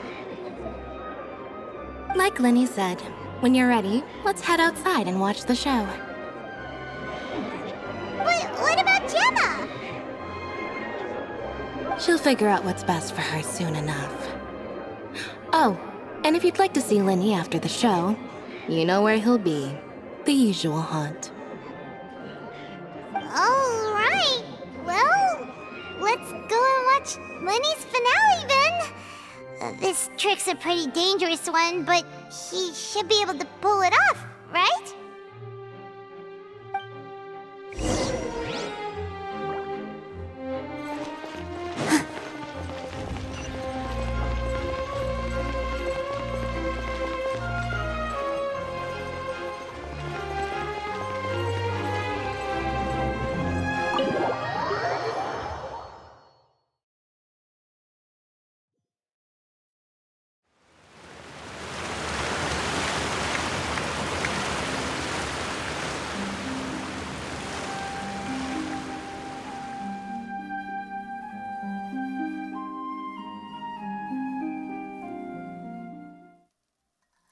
Magic should be mysterious, surprising, and defy logic. Magic is hard work. Every single movement has to be practiced thousands of times. It's all right. We're used to that.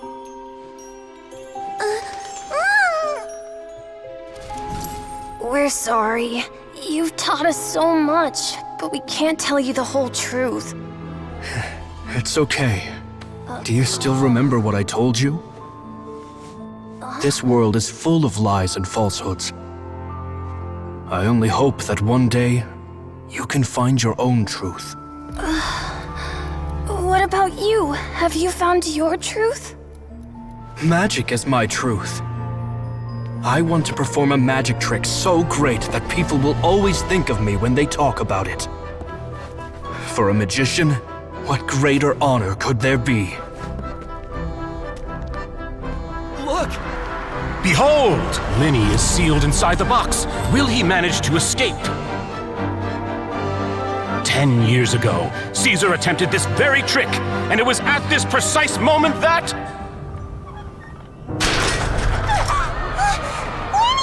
Watch out!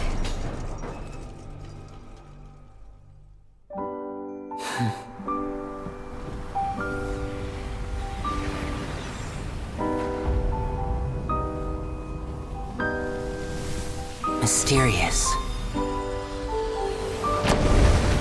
Surprising.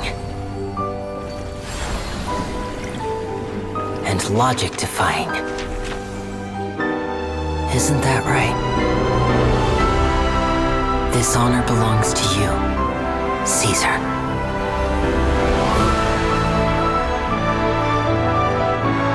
I'm just sorry it's a little late.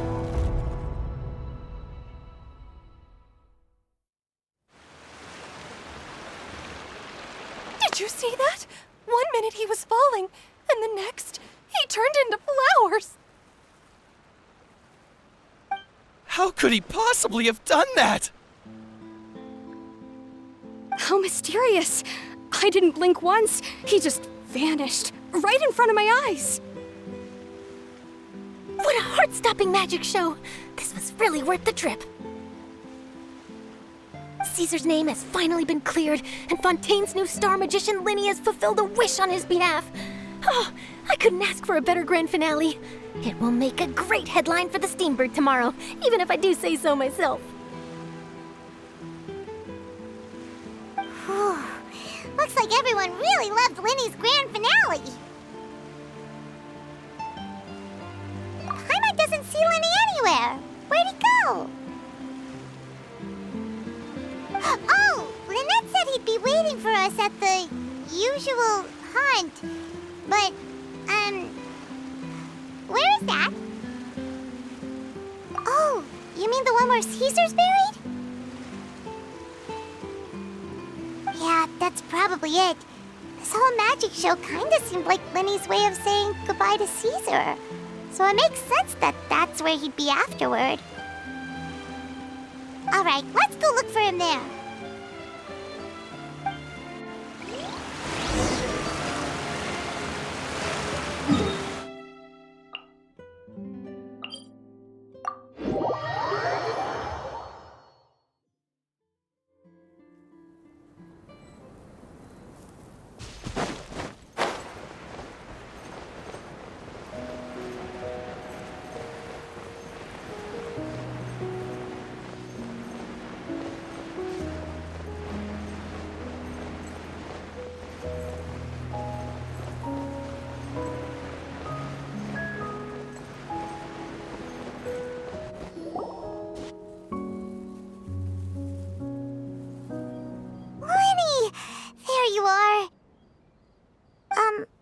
all right? Paimon was scared to death when the chain broke. Paimon was sure something had gone horribly wrong. Magic is a performance art.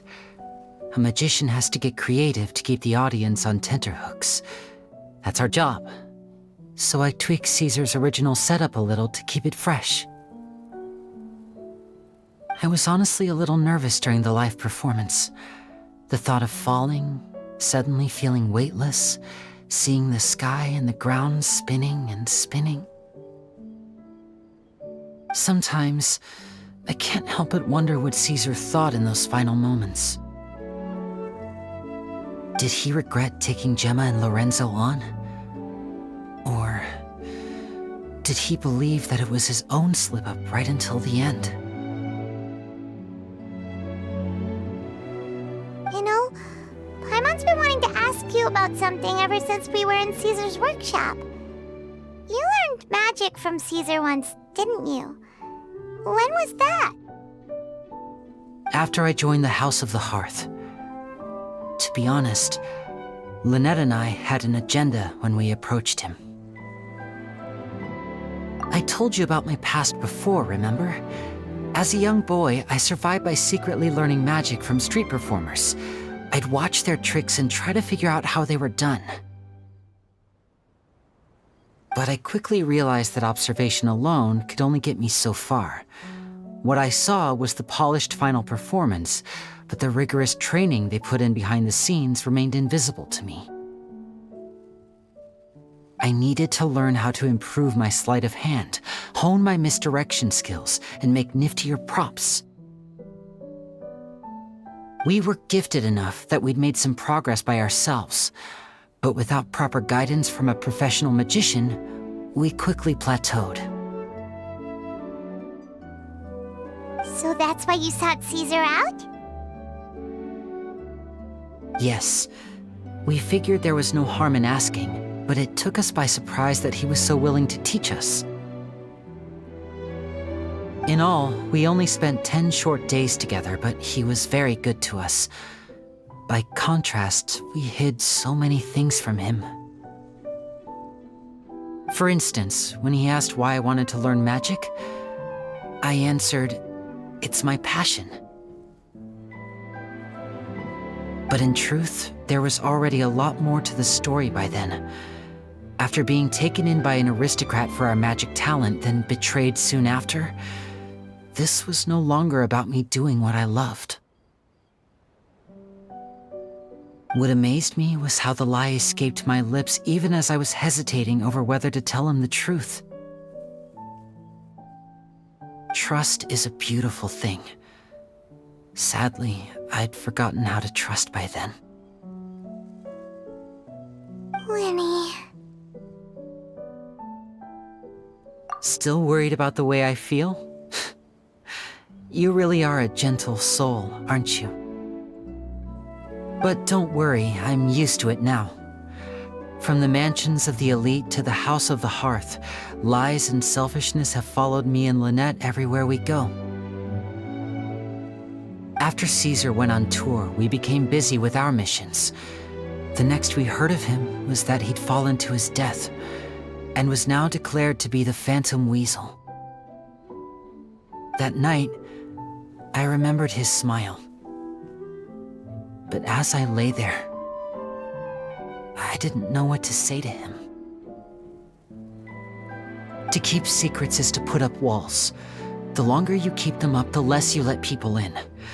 Then, one day, you look around and realize your life is like an empty auditorium after a show, full of seats once occupied by all the people who left. But I guess that's the price we have to pay. You only realize how much someone really meant to you when you lose them completely. That's why I was so confident this would hurt Gemma. Because I felt it for myself. Yeah, cheer up, Lyney. We've had to say our fair share of goodbyes during our journey, too. But whatever happens, Paimon always believes in what tomorrow brings. delicious food, fun toys, and the traveler by my side. Paimon just needs to focus on things like this, and all the unhappy stuff goes right out the window. You know, Traveler, doesn't that kinda make you Paimon's truth? Exactly. It's the same for me and Lynette. We are the truest thing each other has in the world, and nothing can replace that. Life has taken plenty from us, like it did from Gemma. But at least it left us with each other. That's what gave us the strength to get through the darkest days. That's why the darkness never consumed me, and why it never will. Maybe we live in the shadows too, but we remember every precious ray of light that shines through. All right, time to lighten this conversation up a little. What did you think of the show tonight? Were you happy with it?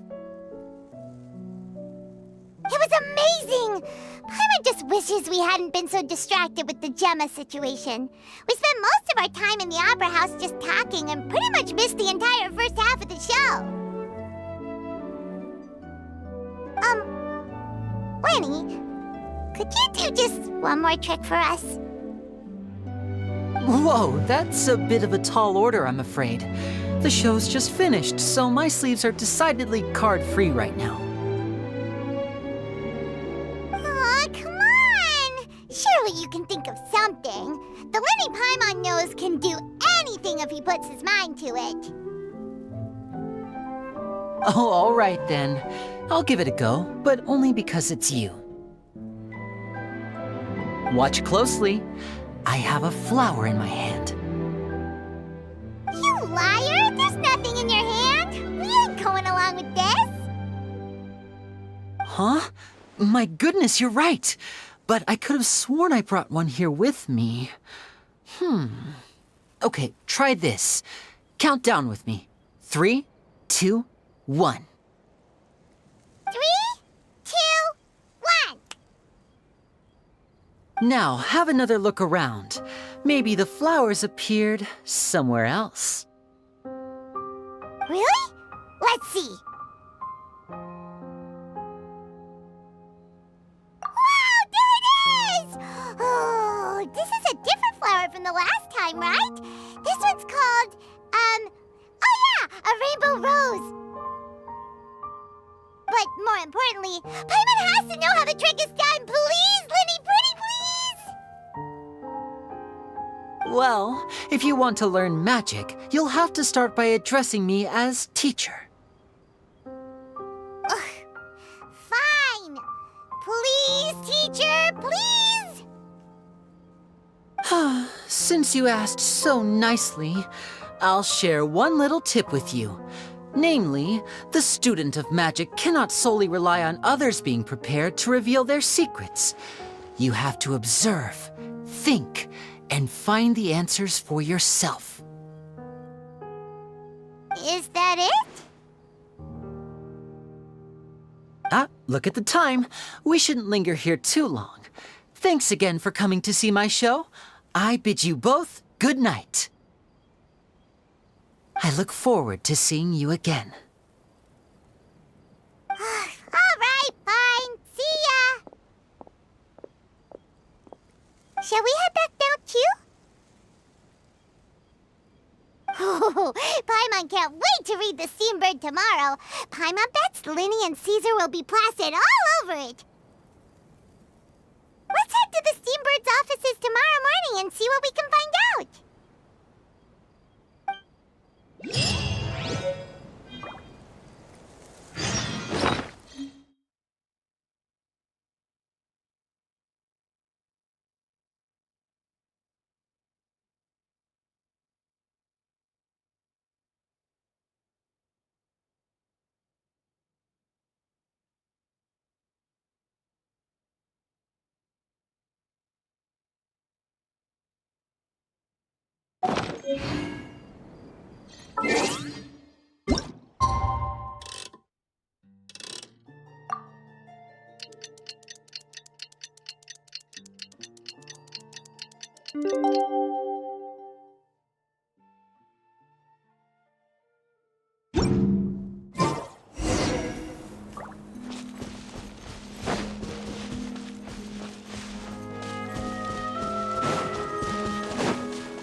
I'm very sorry, Charlotte, but my sister and I are quite busy today.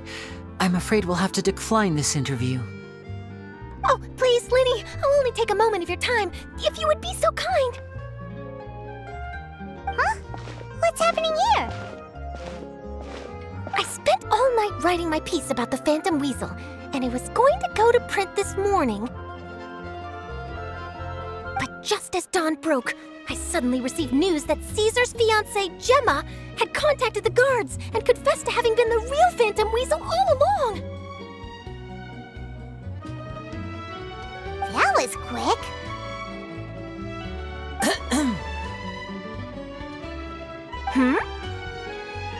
Too late, bro. That was quick, you say? It sounds like I've got some catching up to do. Please, fill me in. Whoops. Aha! My instincts did not lead me astray. You do have something to hide. Gemma turning herself in must have something to do with Lyney's performance last night. Maybe watching my high-altitude escape trick reminded her of a better time with Caesar, and she could no longer ignore the voice of her conscience. Huh. Okay, then. Wait, no, there must be more to it. If that's all it took for her to have a change of heart, how did it take her 10 whole years? Well...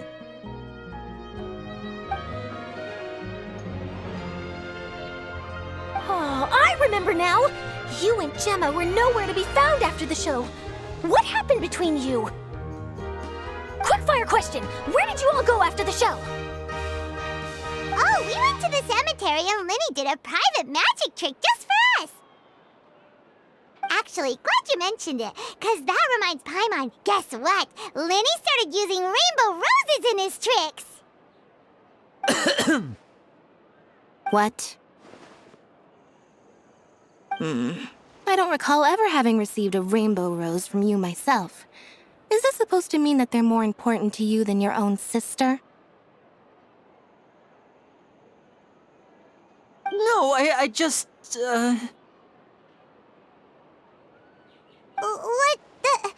What now?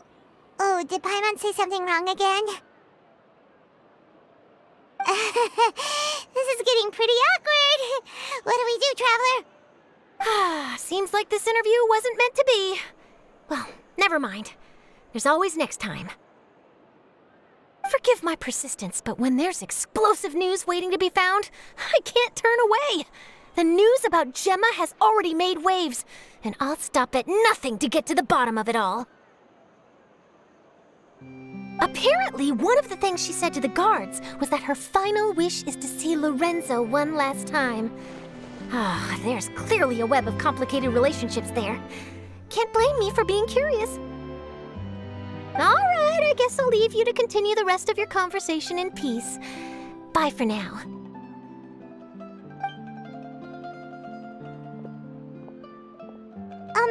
Lynette? Paimon didn't mean to... Don't worry, I wasn't angry. I was just trying to distract her. Oh, really? Oh, thank goodness. You scared Paimon there. Phew. You and me both, Paimon. You and me both. At least it did the job, right? Please, take good care of that rainbow rose. I'd be really upset if you lost it.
escape positions.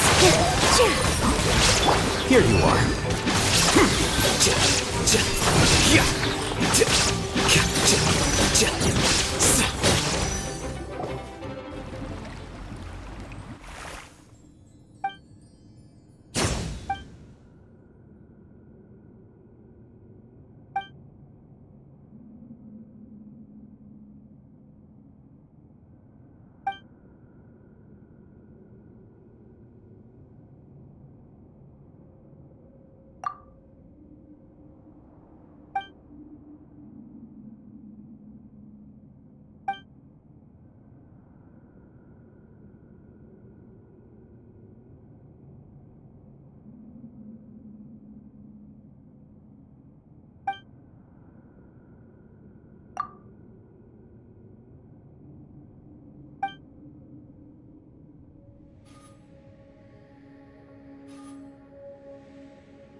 Illusion shattered!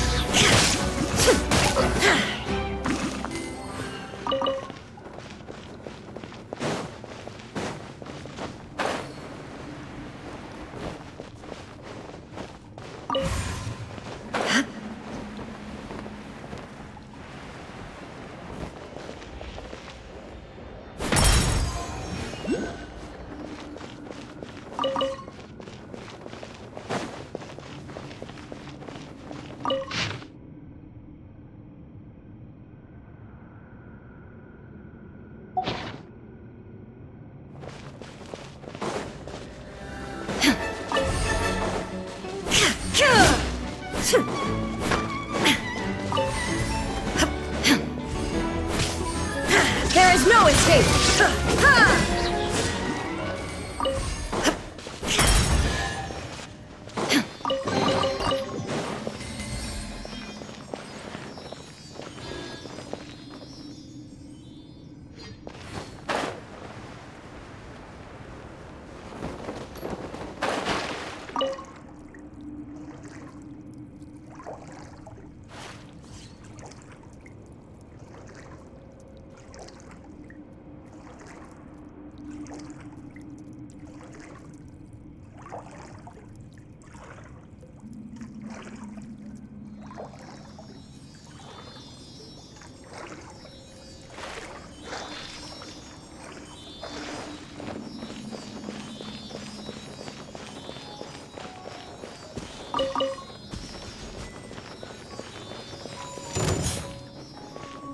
Illusion shattered! Here!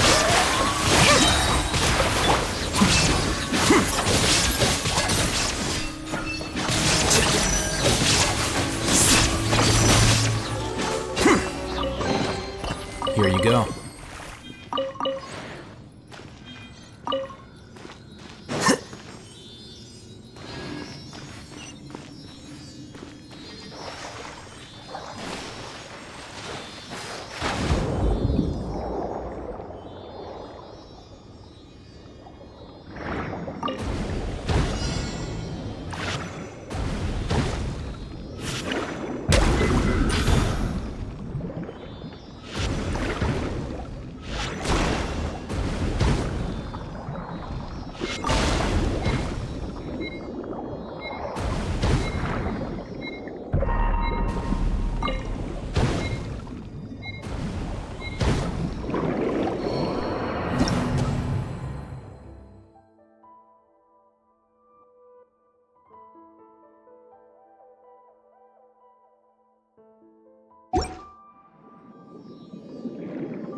too.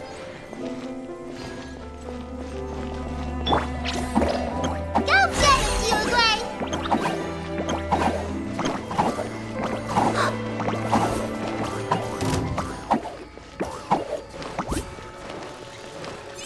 There is no escape! With all my strength!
Inazuma shines eternal!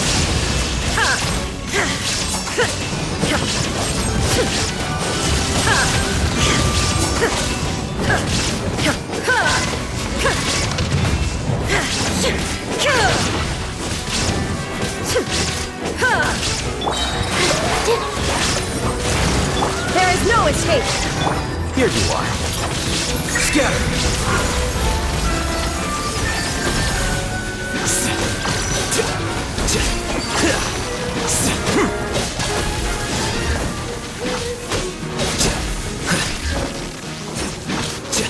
Illusion shattered! All my strength!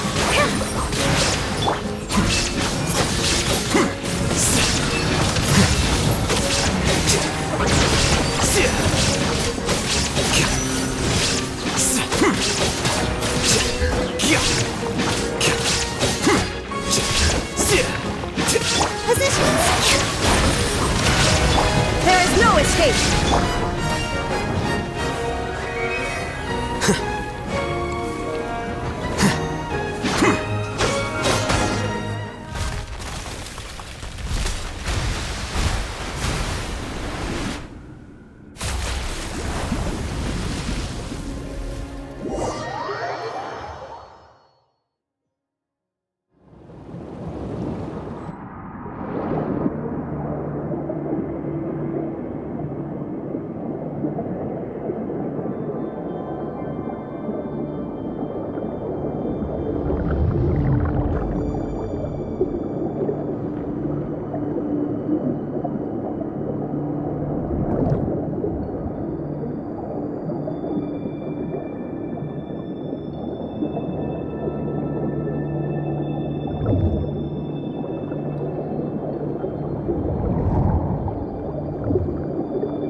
Oh, it's an honor to be here.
Things are going so smoothly today.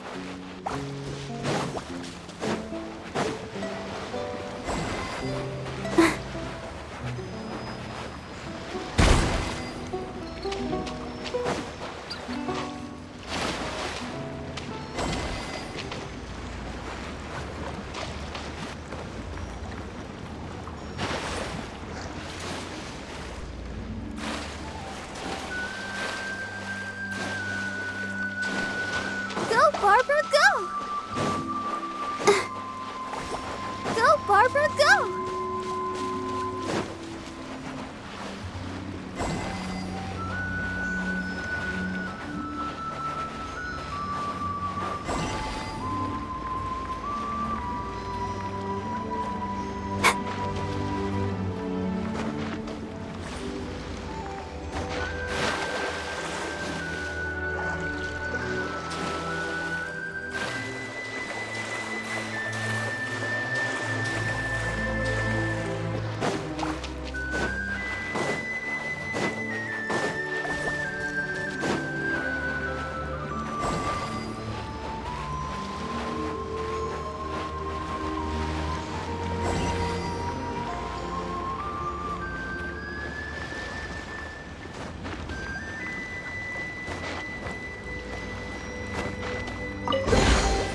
This is the kind of surprise I could sing about.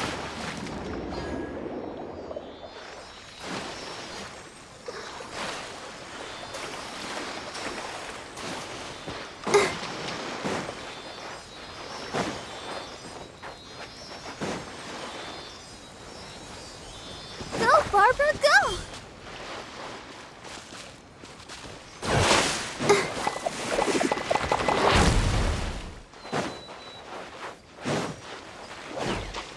Go, Barbara, go! Illusion shattered! Here you are.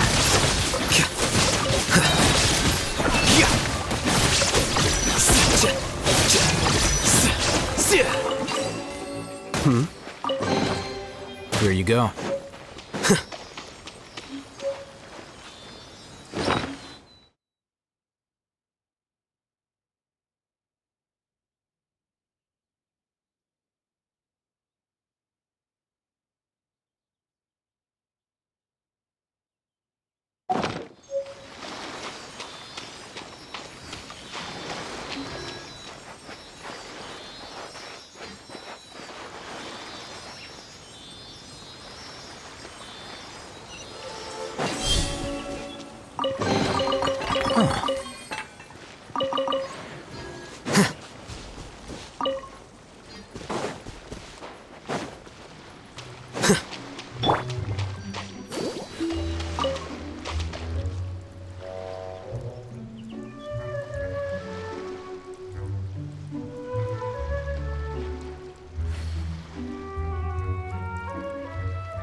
La da da.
Go, Barbara, go!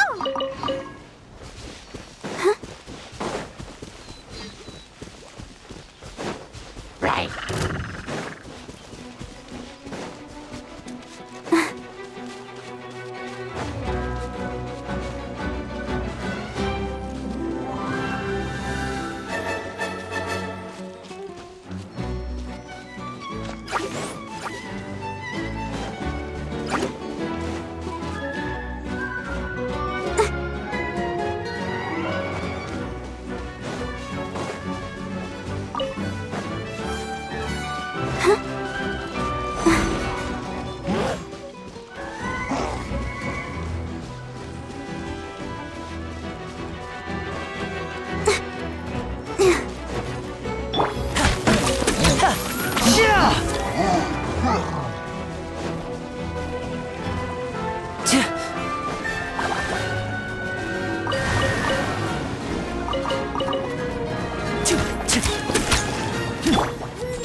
Shine down!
Would you be more shocked if not?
Here you go.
There is no escape!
The scribe's work is simple. which is exactly why I took the position.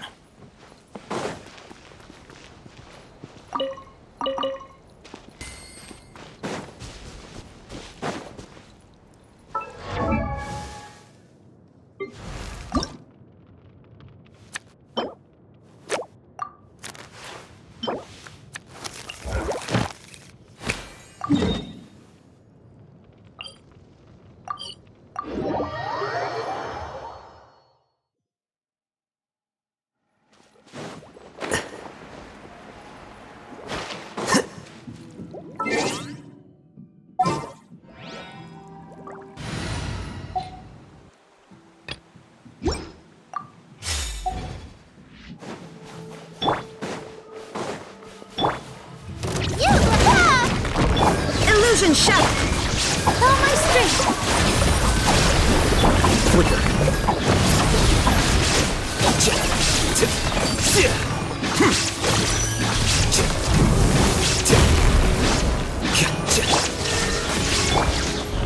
All eyes on me! Positions! Here you are. The process of elimination.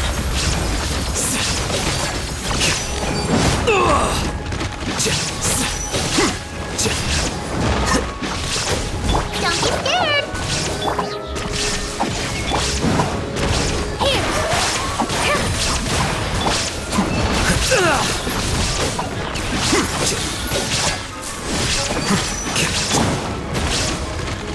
You, Blade! You're up! Pain, go away!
My show mustn't fail.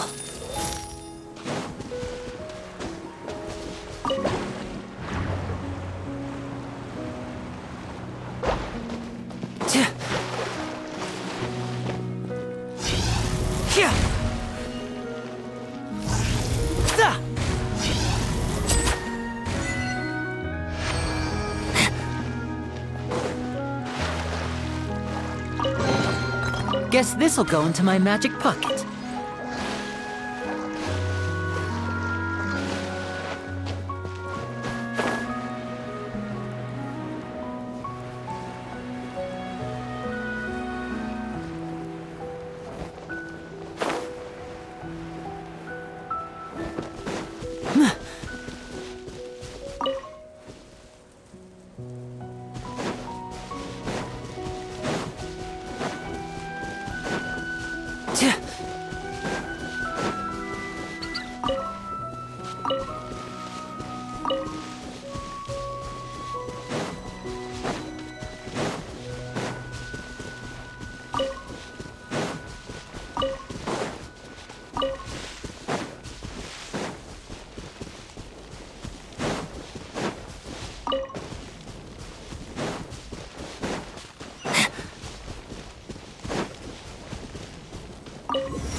Here you are.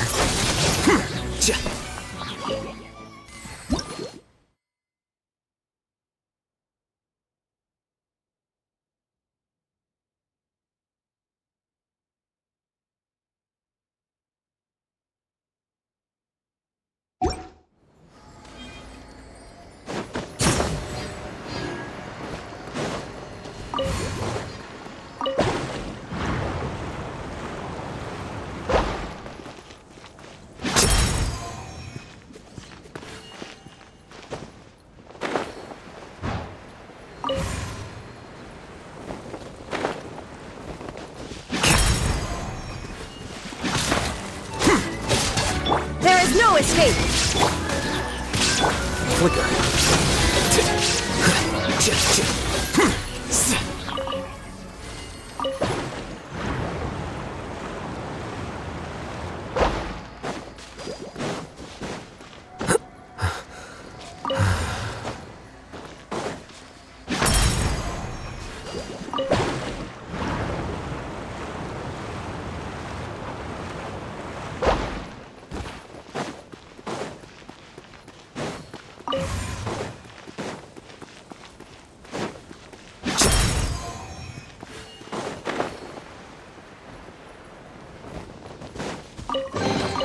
Don't let any of it roll away now.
Don't let any of it roll away now.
Illusion shattered!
Don't let any of it roll away now.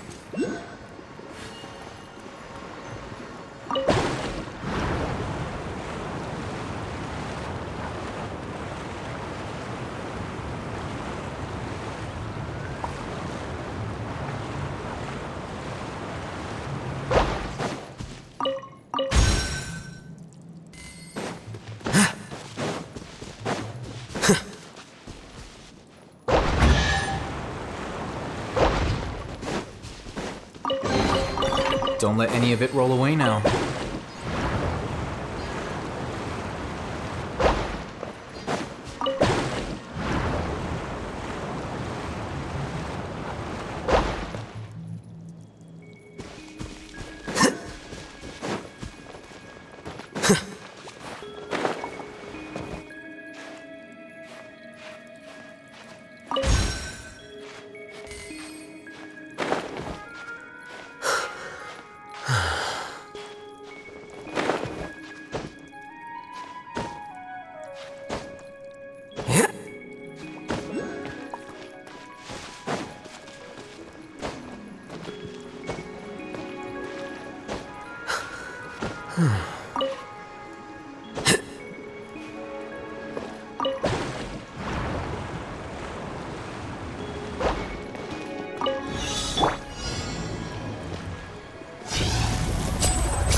Guess this'll go into my magic pocket.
Guess this'll go into my map pocket.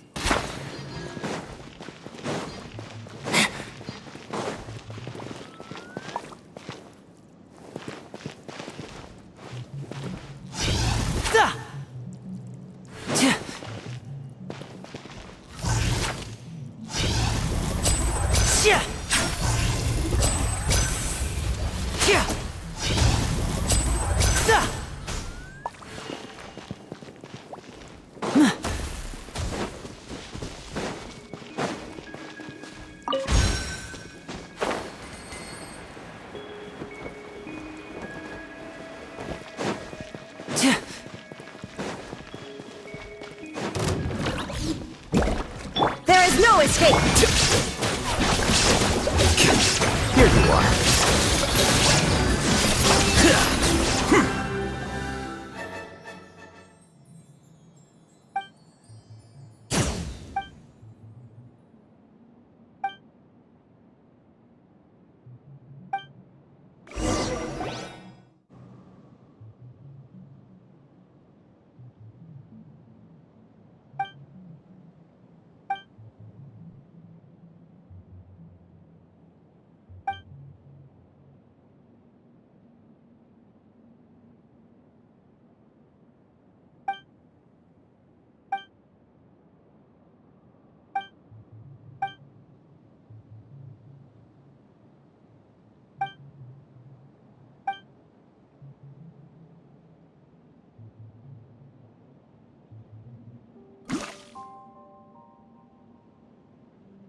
well now.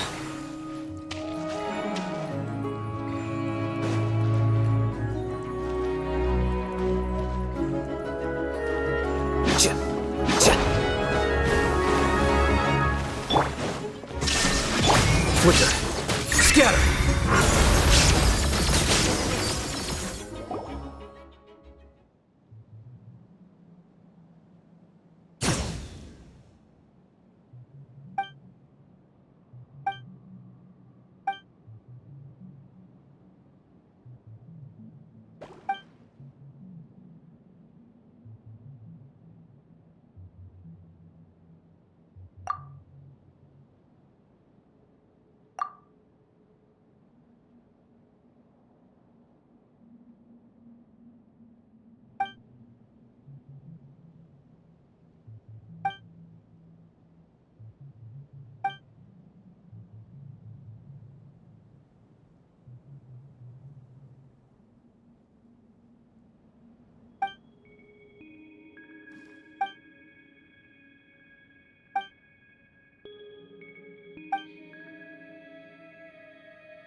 Here you go.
Here you go.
Here you are.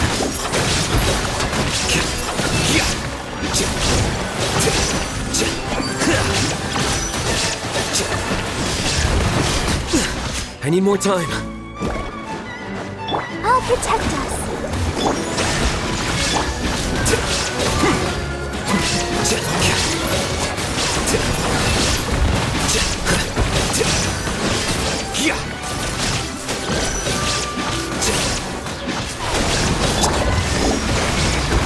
Torn to oblivion!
Flicker.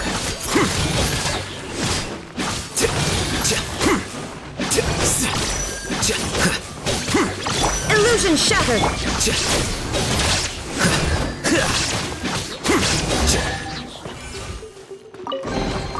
Huh.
Here you go.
Here you are.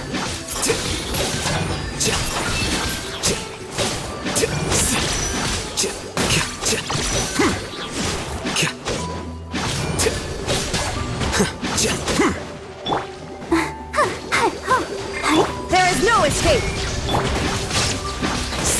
Flicker.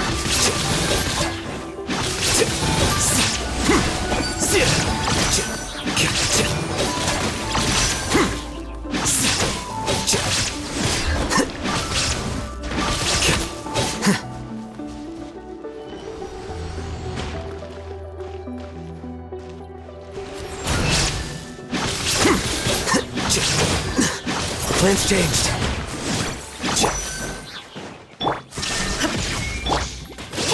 Let's dance.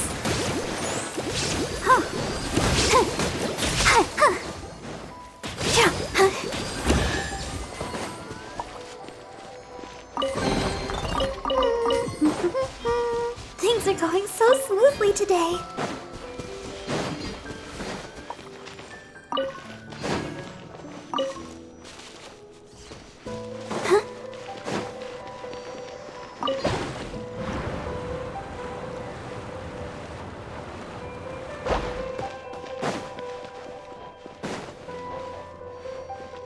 Go, Barbara, go!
going?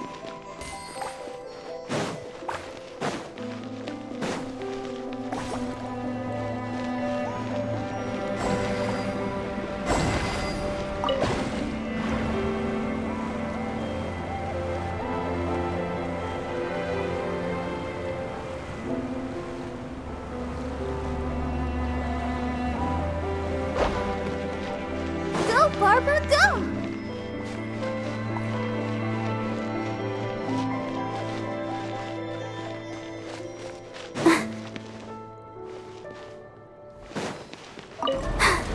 I'm fine.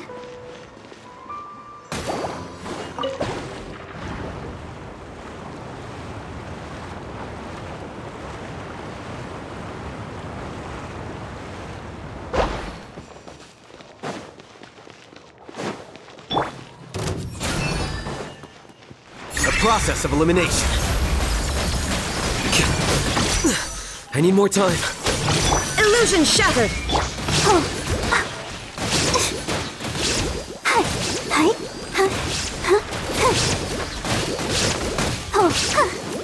Come on! We can do it!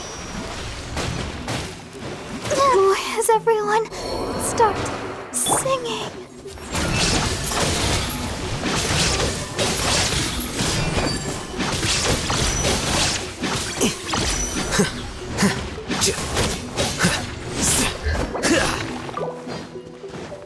Shine down!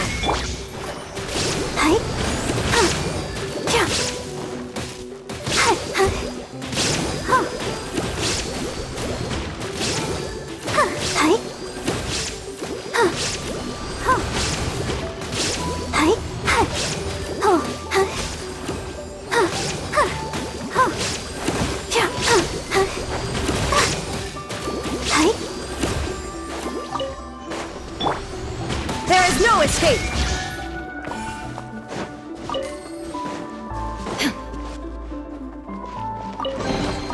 Take them. I have no need.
all the world holds dear is but a backdrop of constant motion. I stand before it, alone and unchanging.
Insolent!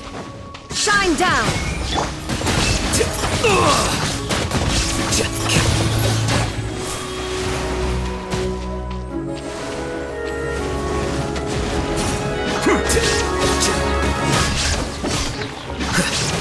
There is no escape!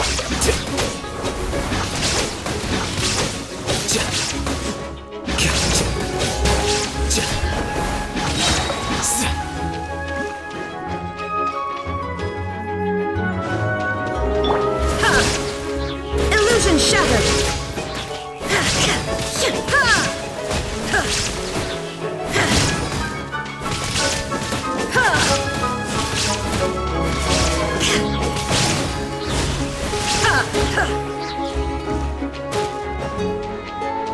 There is no escape!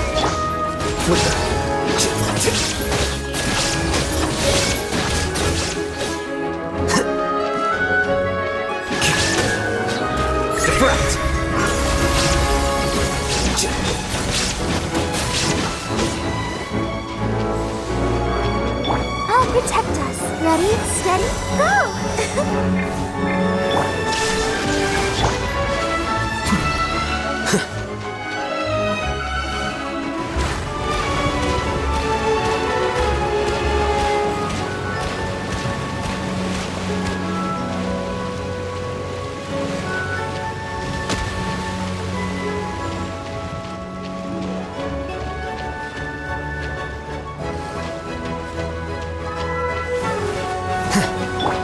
Illusion shattered!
Don't let any of it roll away now.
Wait.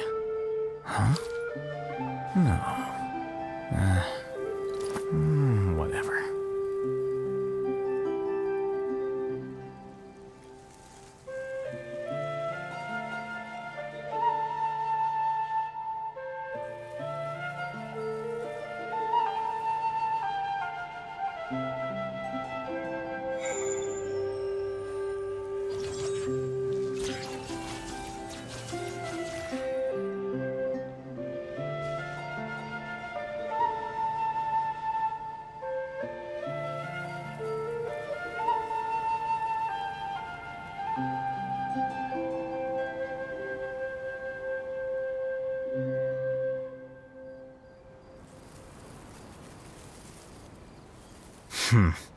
There have been many poorly written applications lately. I guess I'll just have to reject them all.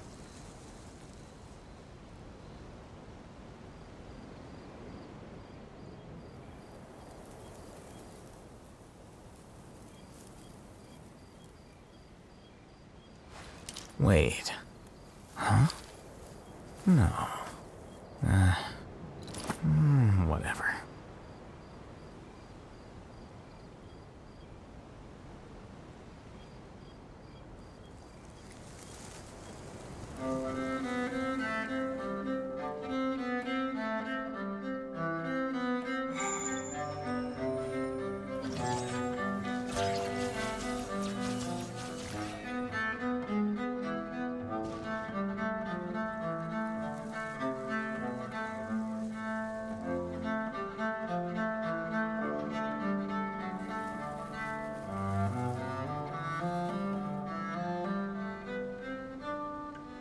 Book learning alone is not enough to cultivate intelligence. All those scholars in the academia are prime examples.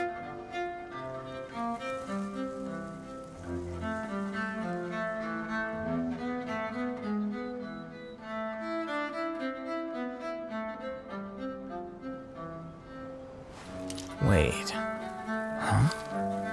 No. Whatever.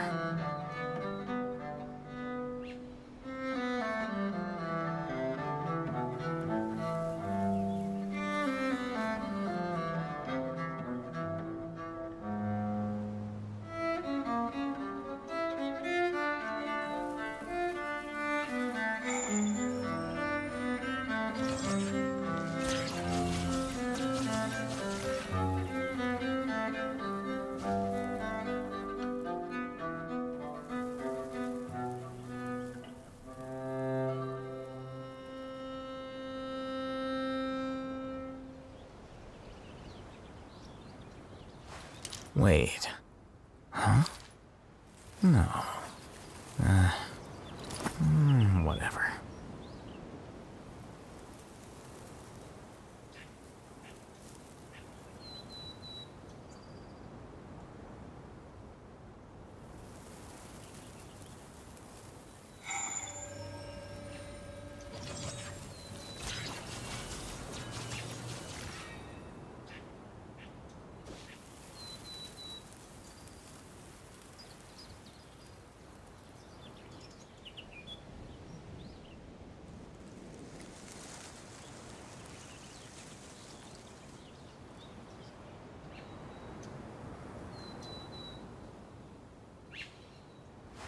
Wait.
Shine down! Let the show begin. Here you are.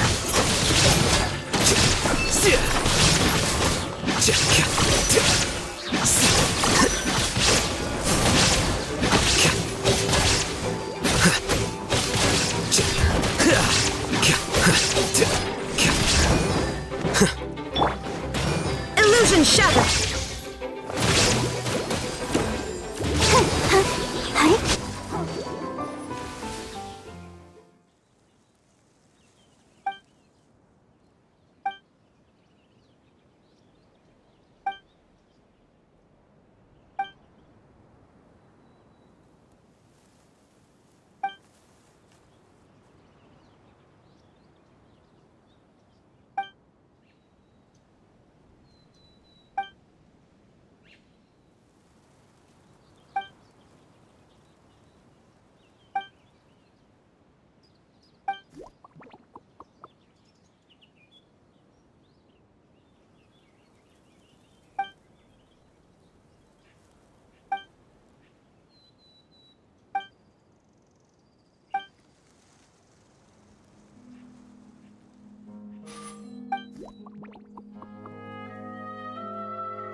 Take them. I have no need.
Illusion shattered!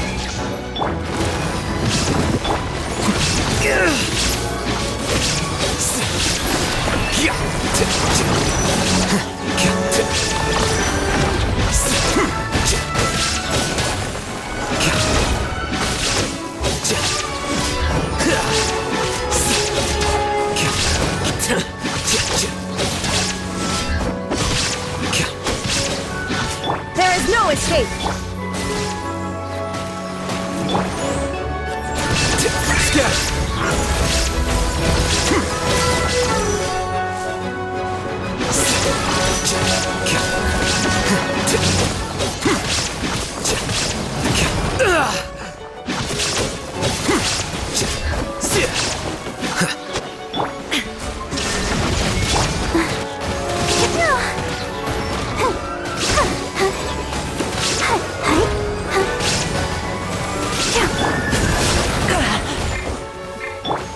I'll protect us.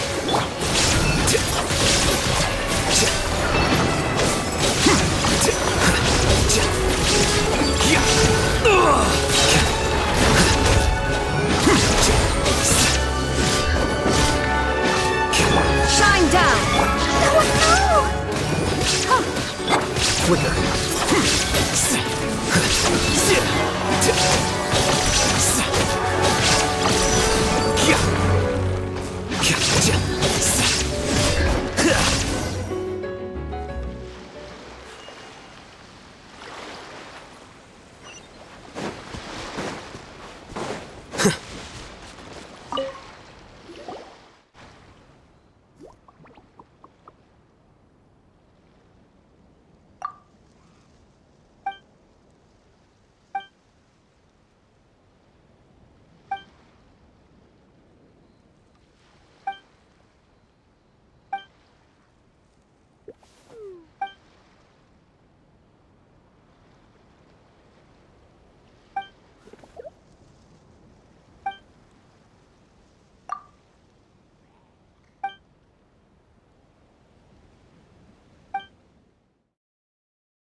Illusion shattered! Let's dance.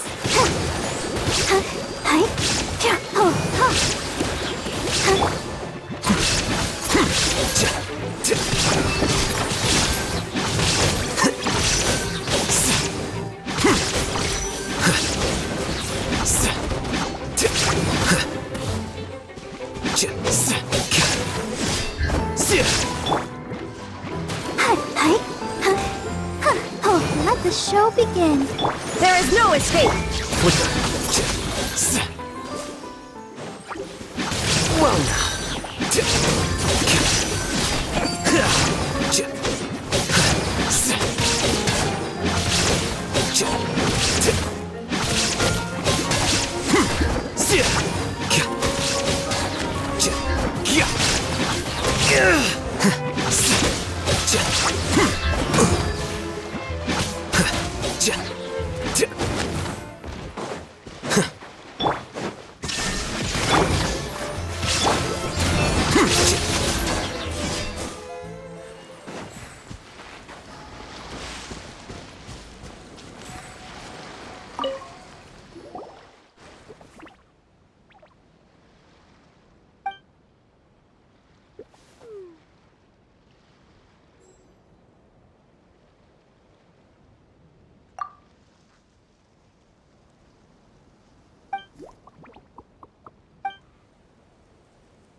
Barbara, go!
And now I'll make it all disappear. Just kidding.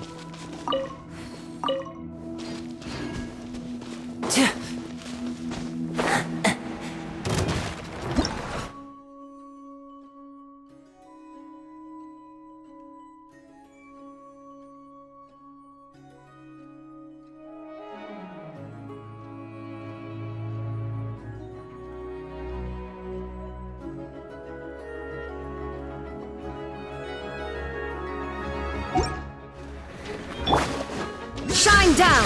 Let's dance!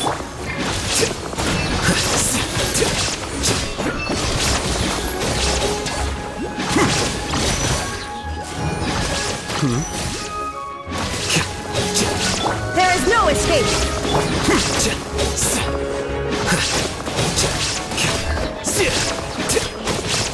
Here you are.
Don't let any of it roll away now.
Don't let any of it roll away now.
Guess this'll go into my magic bucket.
escape!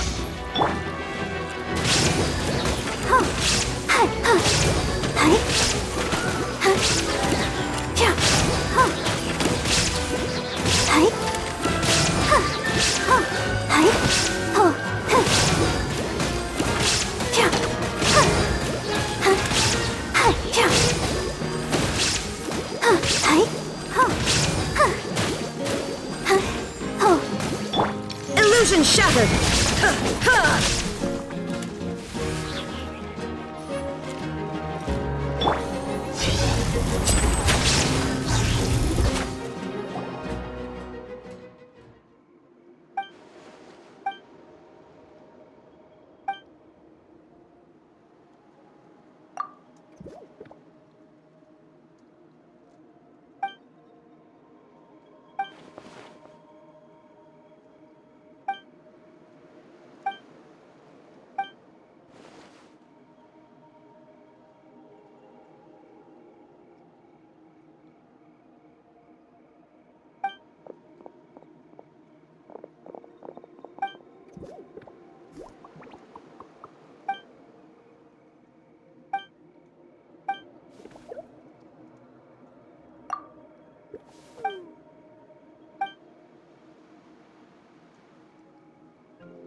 present to you my newest dish!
Barbara, go!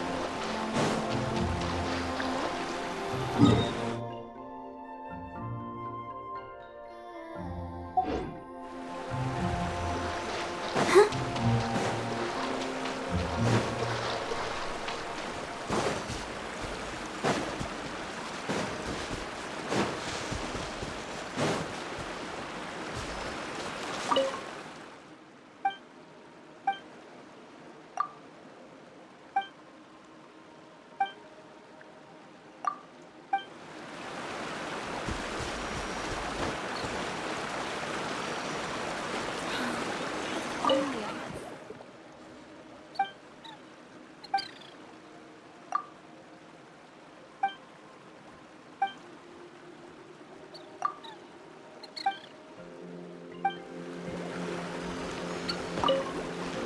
can't spend another second in this village.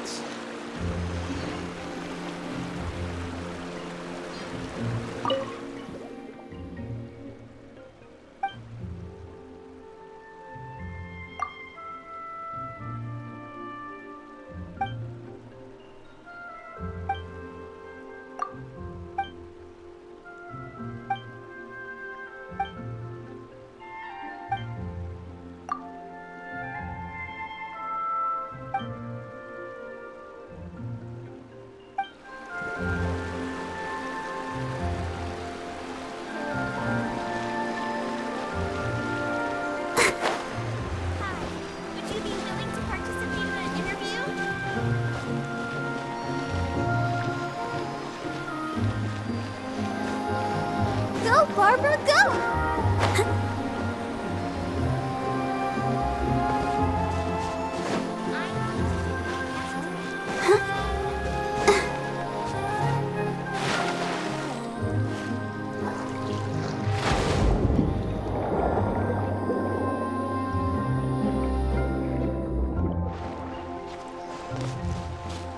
Go, Barbara, go!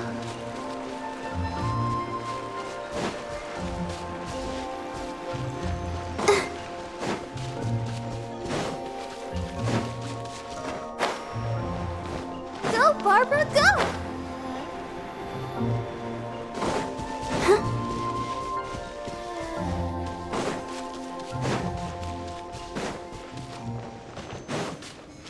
Go, Barbara, go!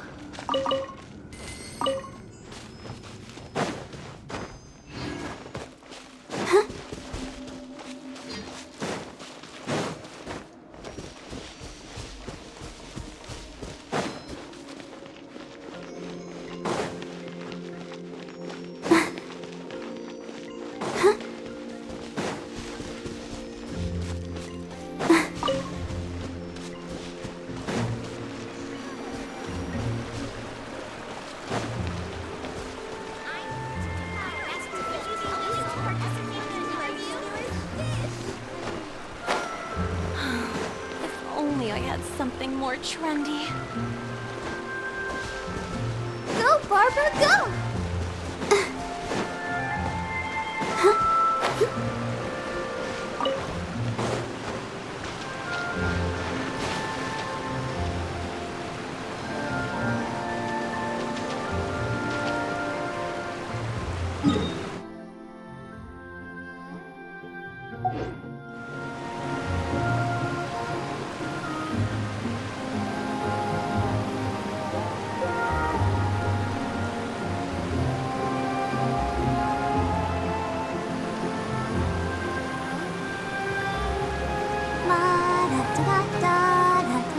La-da-da-da-da-da-da-da.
There is no escape!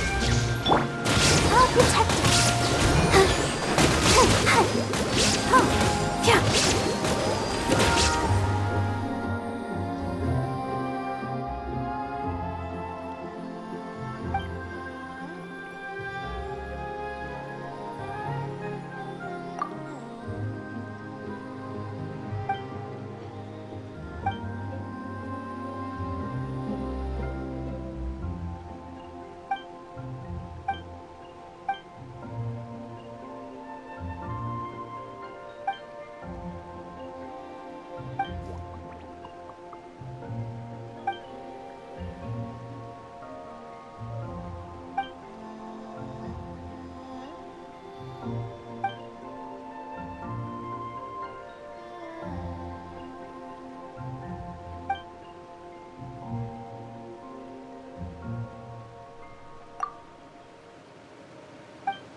Things are going so smoothly today.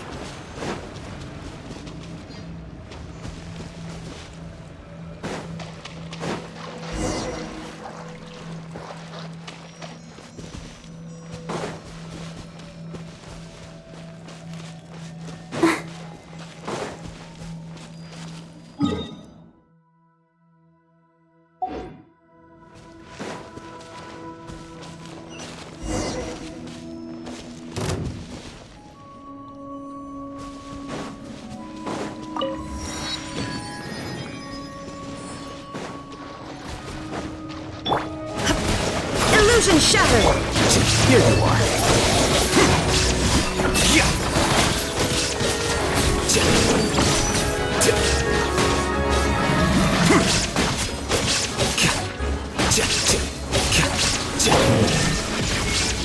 Let the show begin. Flicker.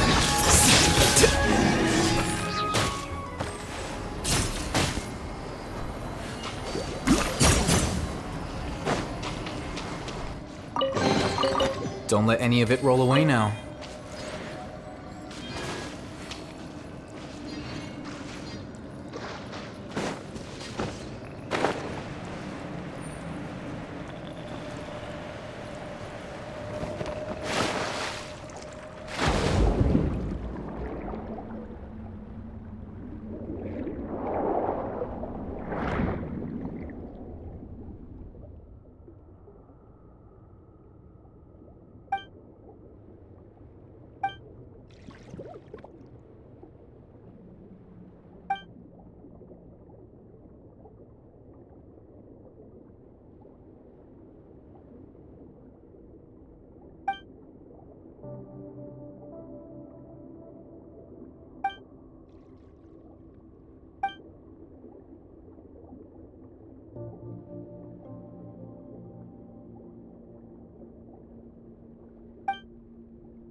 Brat!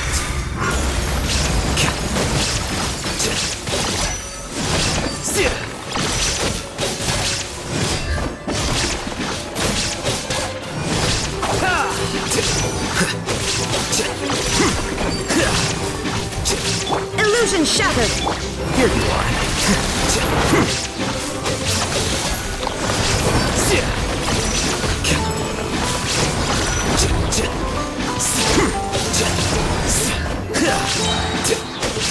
There is no escape! Let the show begin.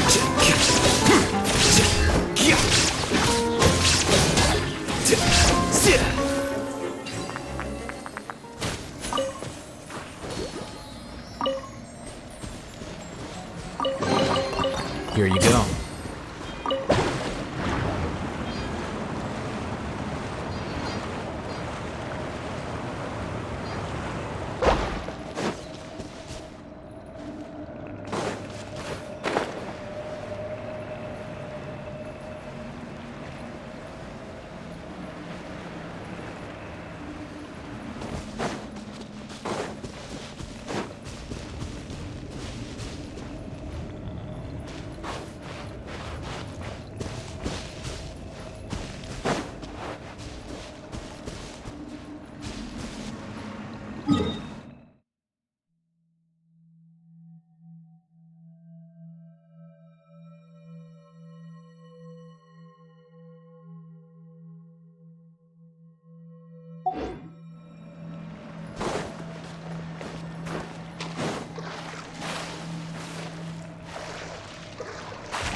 Illusion shattered!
There is no escape! I'll protect us!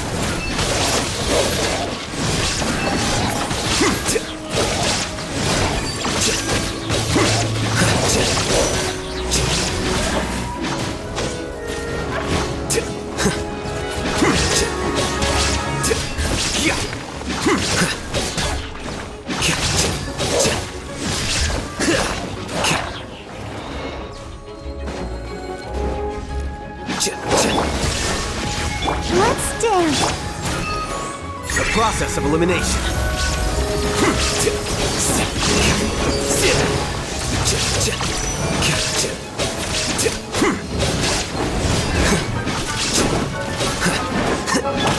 Illusion shattered!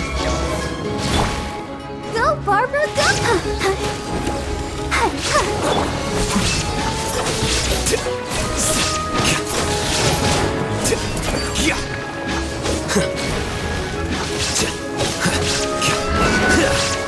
Shine down!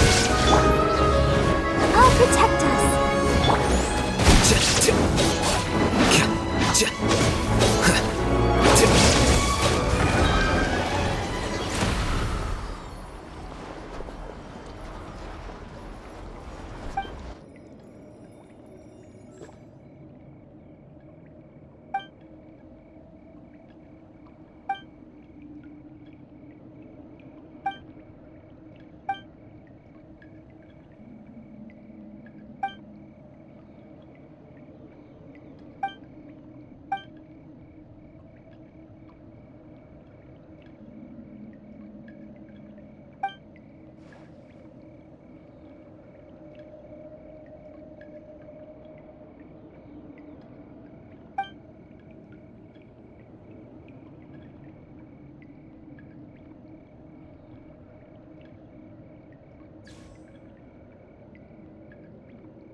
There's no escape! Let's dance. Flicker.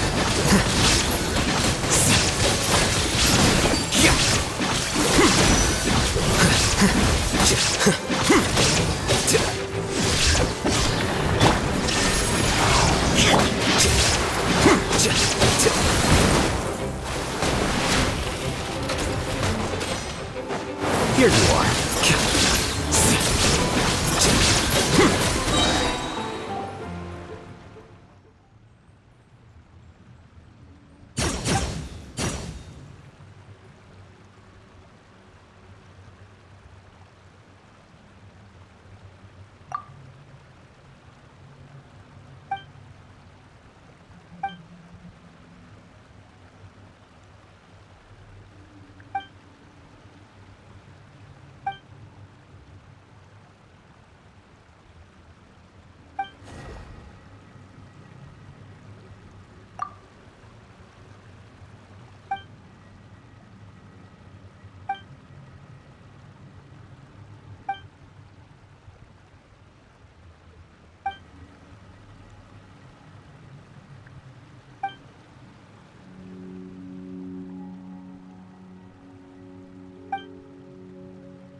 Illusion shattered! I'll protect us.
This is no time for distractions.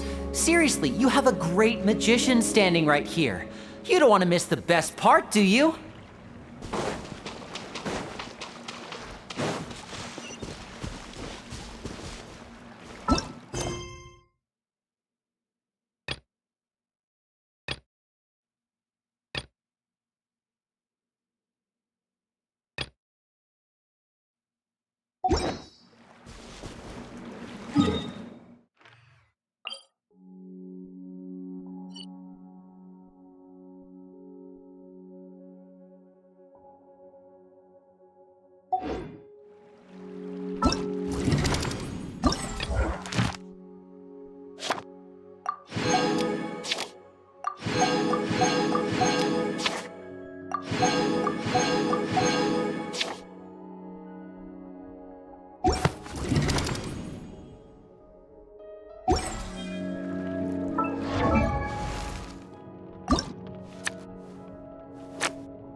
So long as the audience thinks that seeing is believing, there's no limit to the number of tricks I can pull off.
quicker. I need more time. Don't be scared! Ready, go!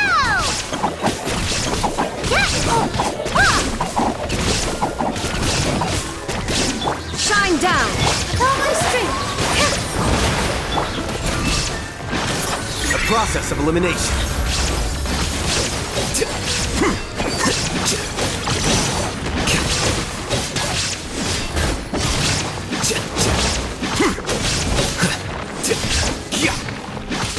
There is no escape! Positions!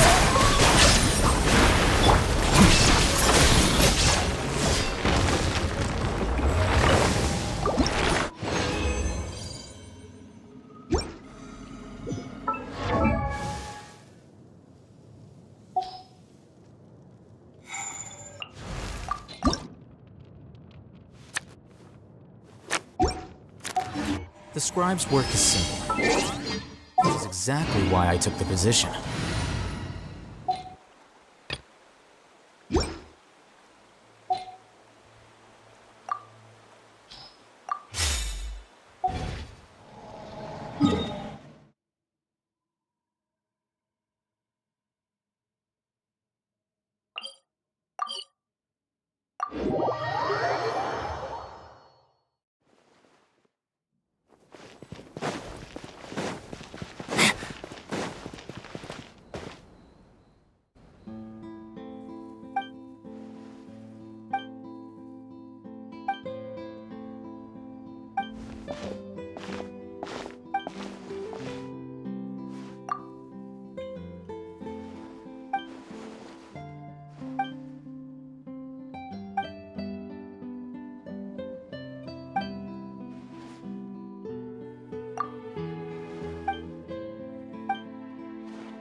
I wonder what my dear sister Lynette is doing right now.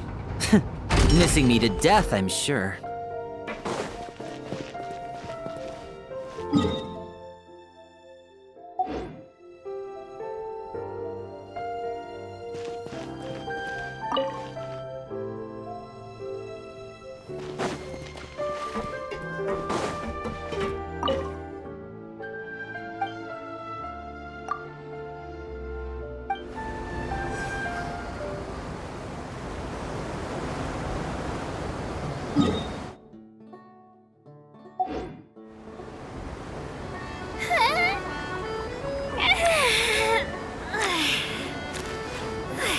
Okay, back to work. Please take your seats. It's time for our merry departure. This Aquabus tour is bound for Romaritime Station, and I'm your tour guide, Aval. I'm here to tell you all about the amazing scenery we'll pass by on the Clementine line. Even though I'm not an expert tour guide, when it comes to interesting stories and important places in Fontaine, I definitely know a thing or two. I hope that my commentary will give you a newfound appreciation for this nation, and that you'll be inspired to visit every corner of Fontaine, just like Elfin was.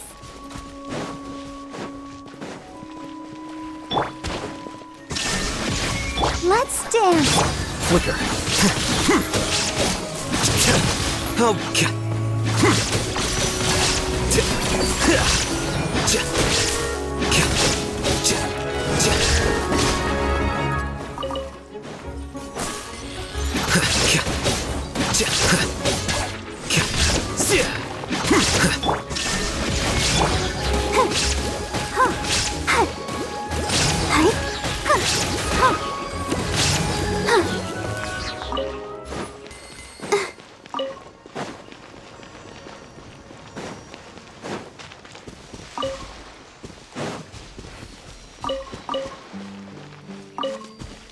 Go, Barbara, go!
Go,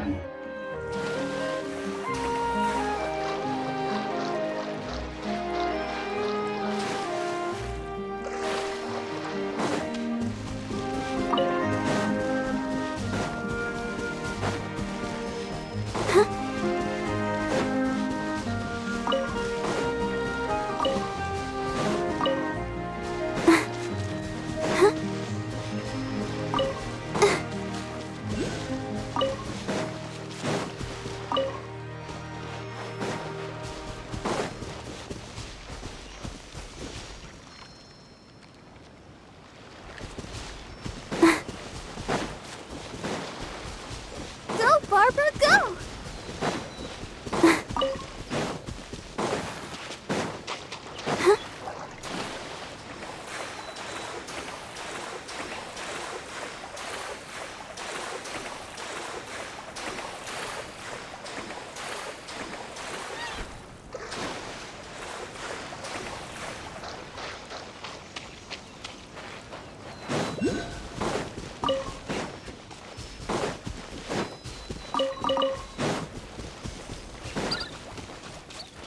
Go, Barbara, go!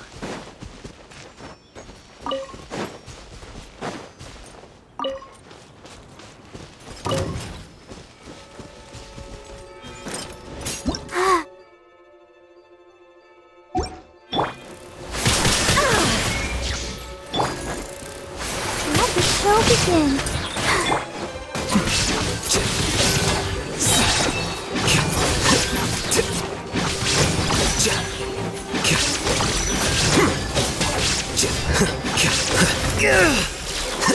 Deflect!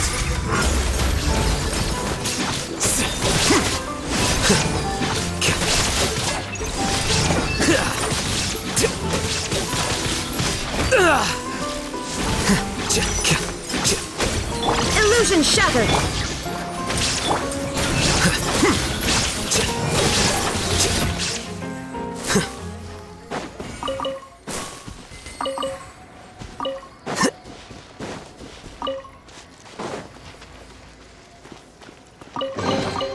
Huh.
keep going.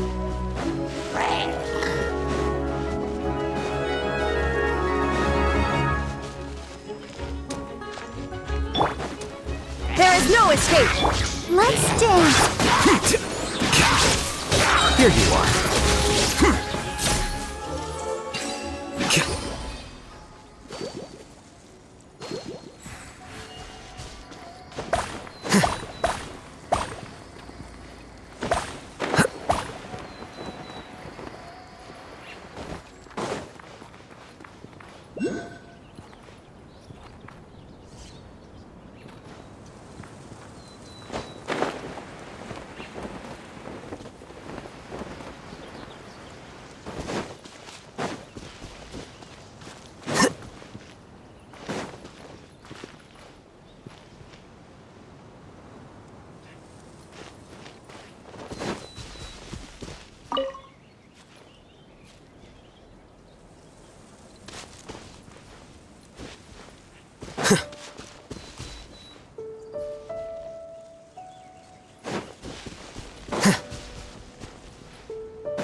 Kind of surprise I could sing about.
am.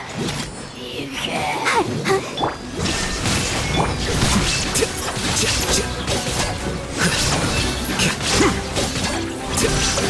Well now.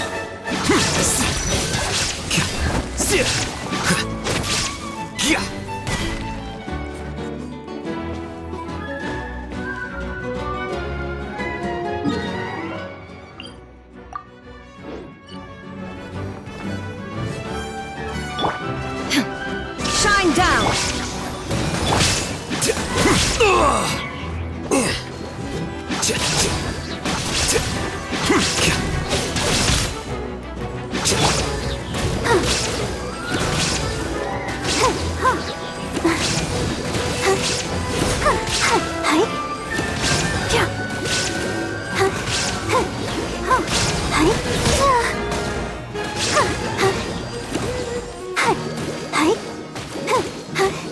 Illusion shattered!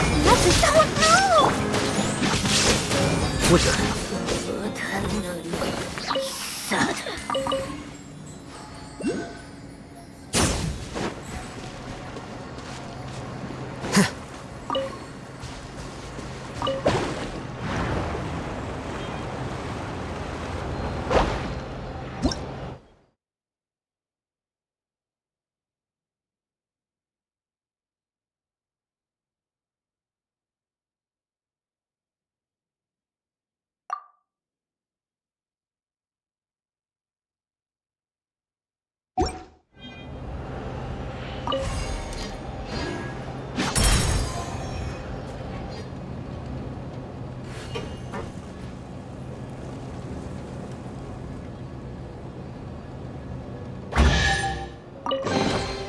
Here you go.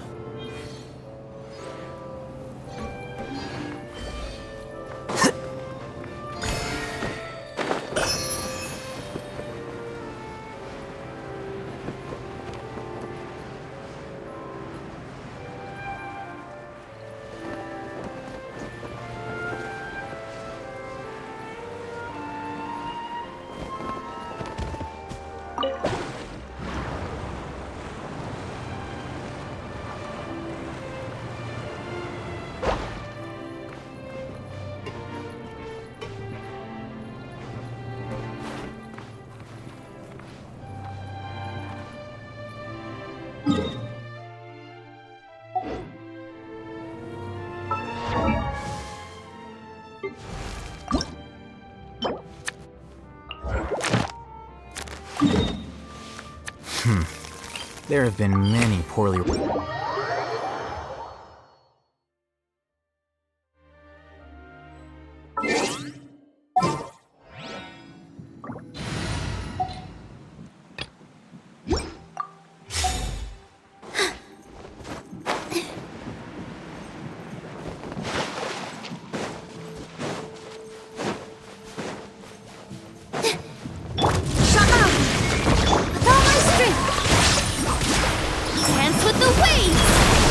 Here you are.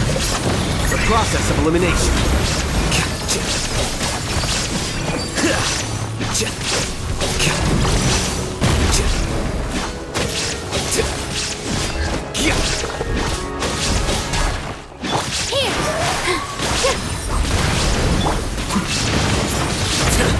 How bold.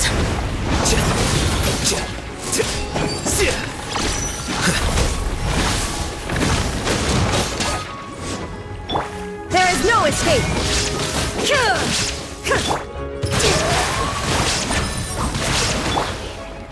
Now you shall perish!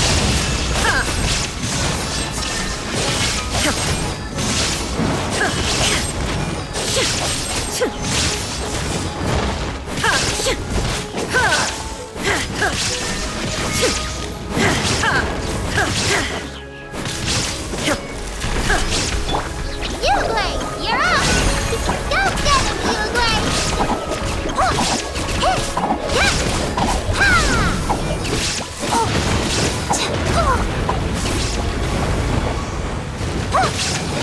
Positions! Shine down! Here you are.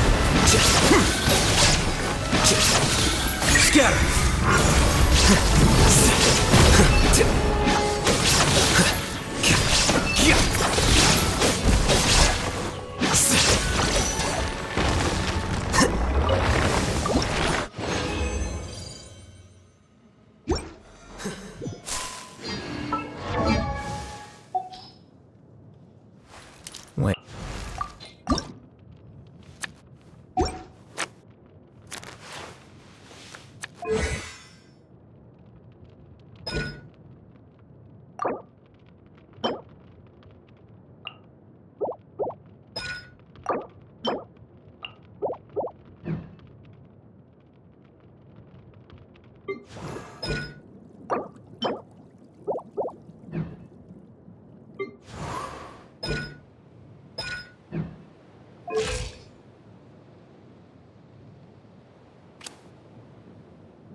Seems Lyney is saying some strange things again. It's really worrying. Ow! That hurts my ears. Happy birthday. Let me give you this card. It's not a greeting card, so of course nothing's written on it. Write down what kind of present you want, place it in my hat, and no matter what it might be, you'll get it.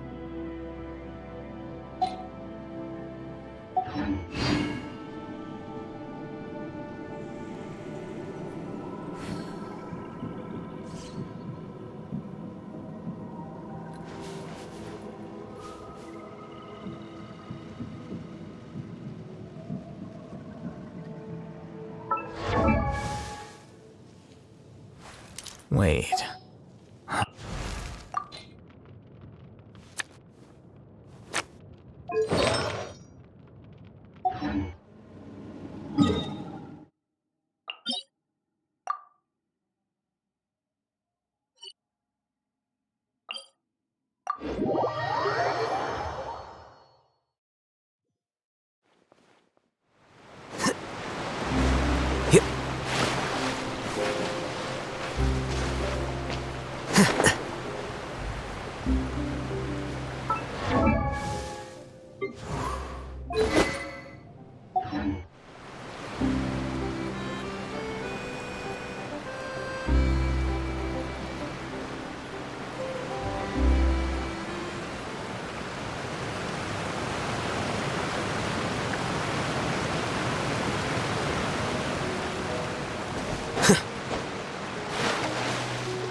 The scribe's work is simple, which is exactly why I took the position.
The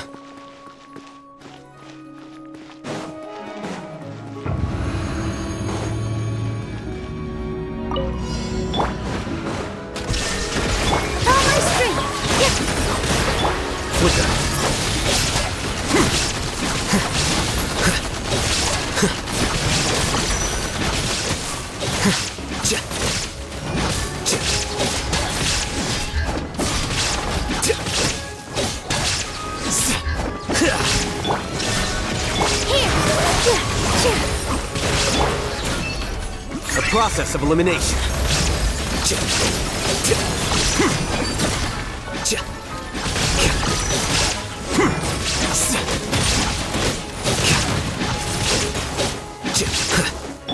There is no escape! With all my strength!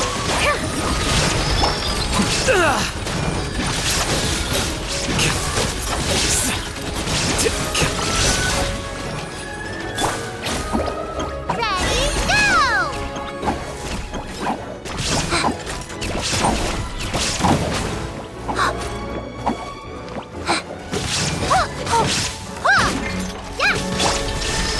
Positions.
Illusion shattered!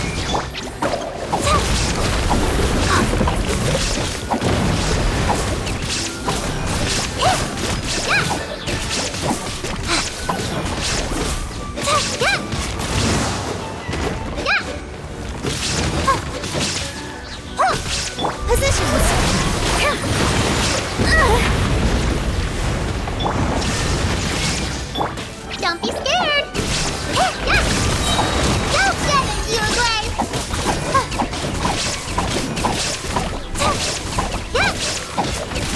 Ha! With all my strength! Shine down!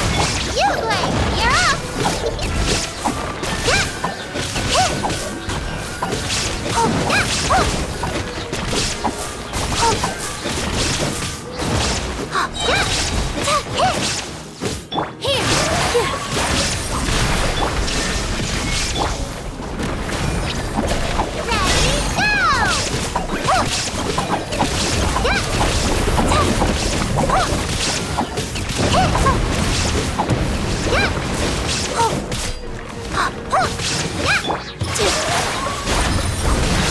Illusion shattered! Stay put!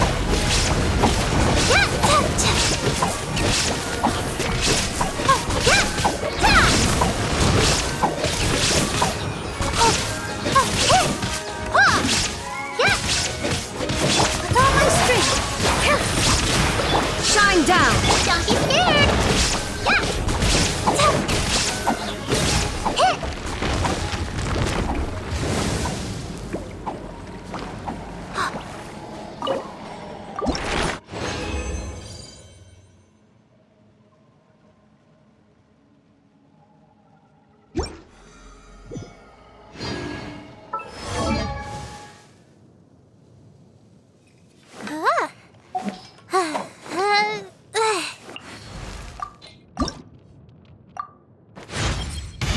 Nothing could...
Illusion shattered!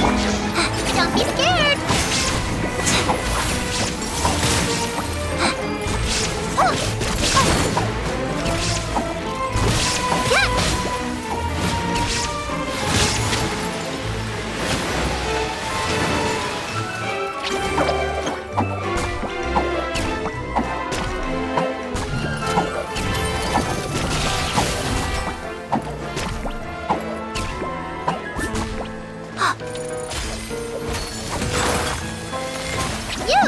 You're up!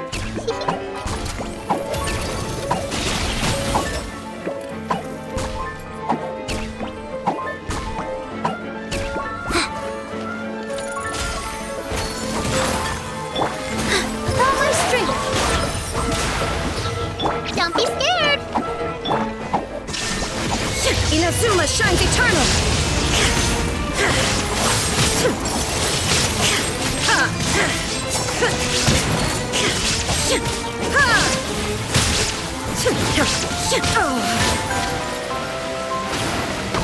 Detached from the world.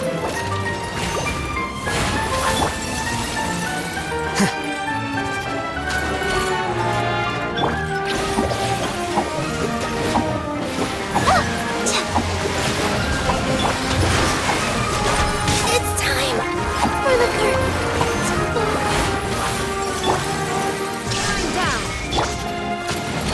Uruguay, you're up!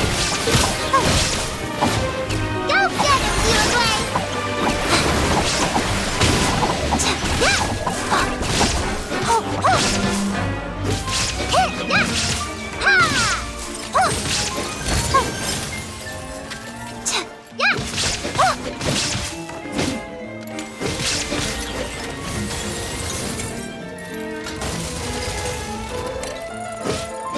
Stay put!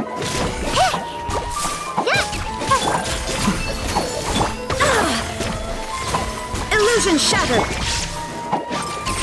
Scatter!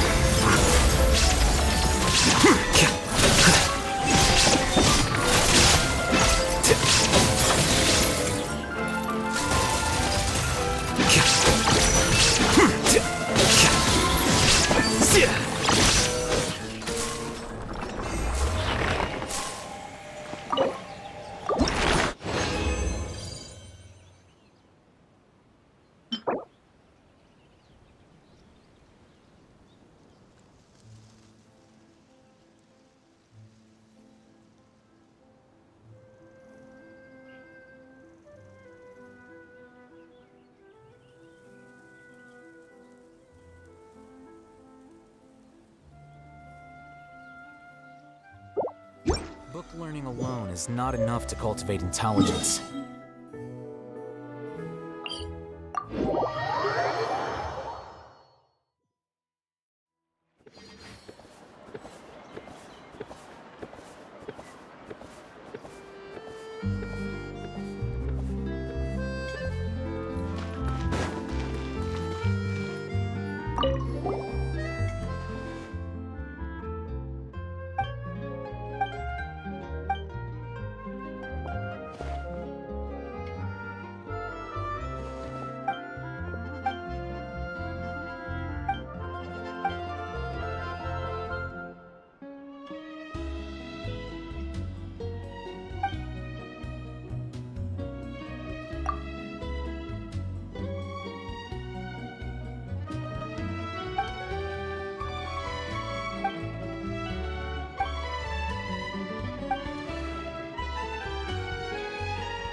Here you are. Deflect.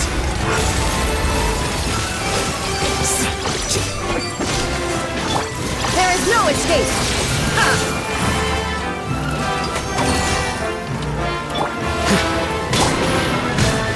Here! Deep breaths. Shine down! Flicker. Ready, go!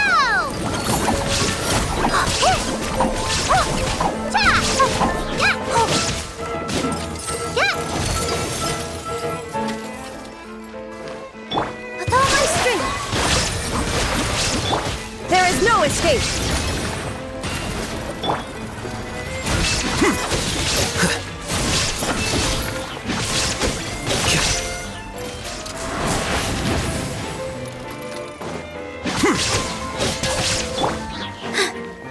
Positions.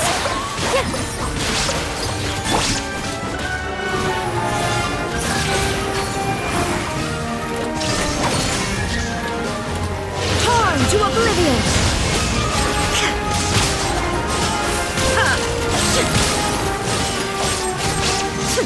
Shine down!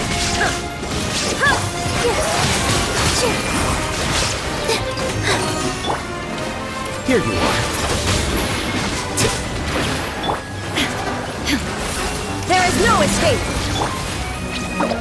Go get him, Uruguay!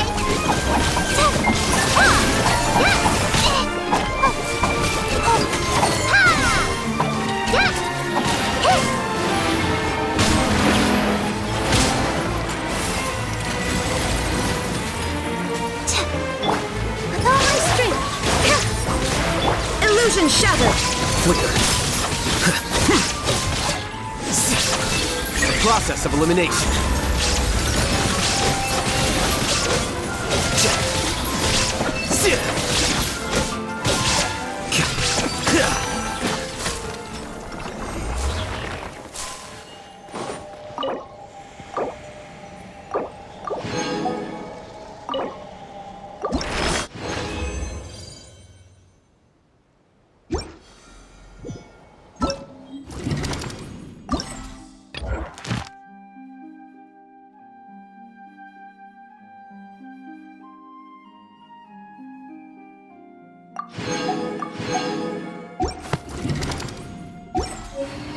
Wait.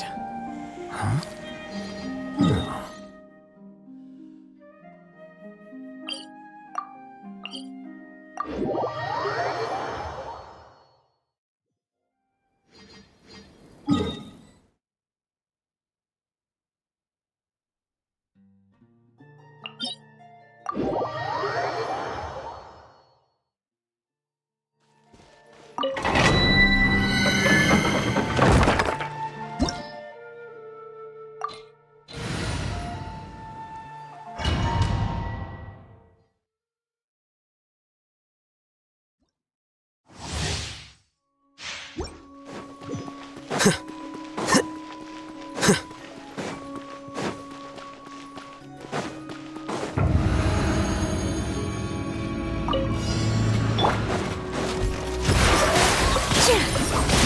There is no escape! Ready, go!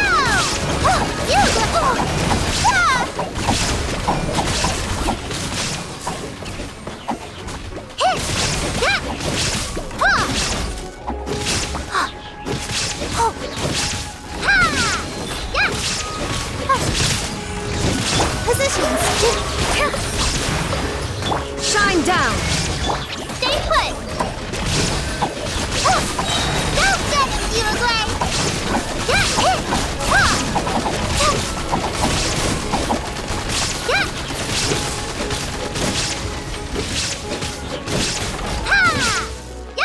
With all my strength. There is no escape!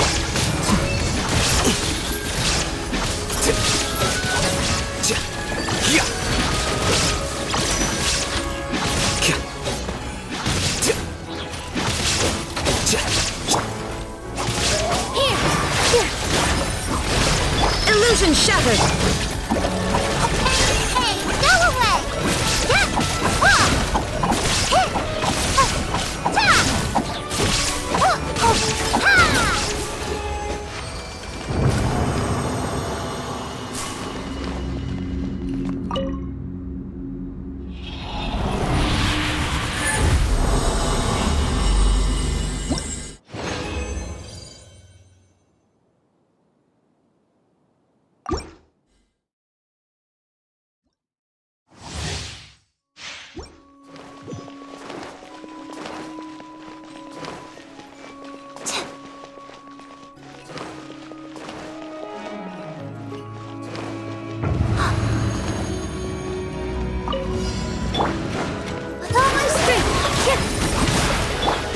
escape!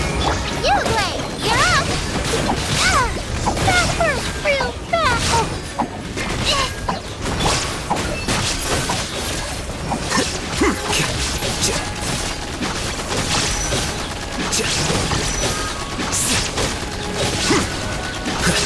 Here! Shine down! Flicker.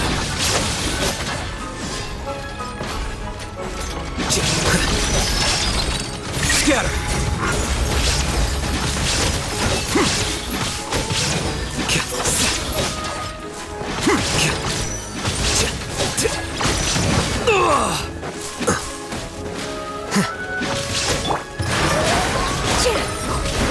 There is no escape! Here you are.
There have been many poorly written applications lately.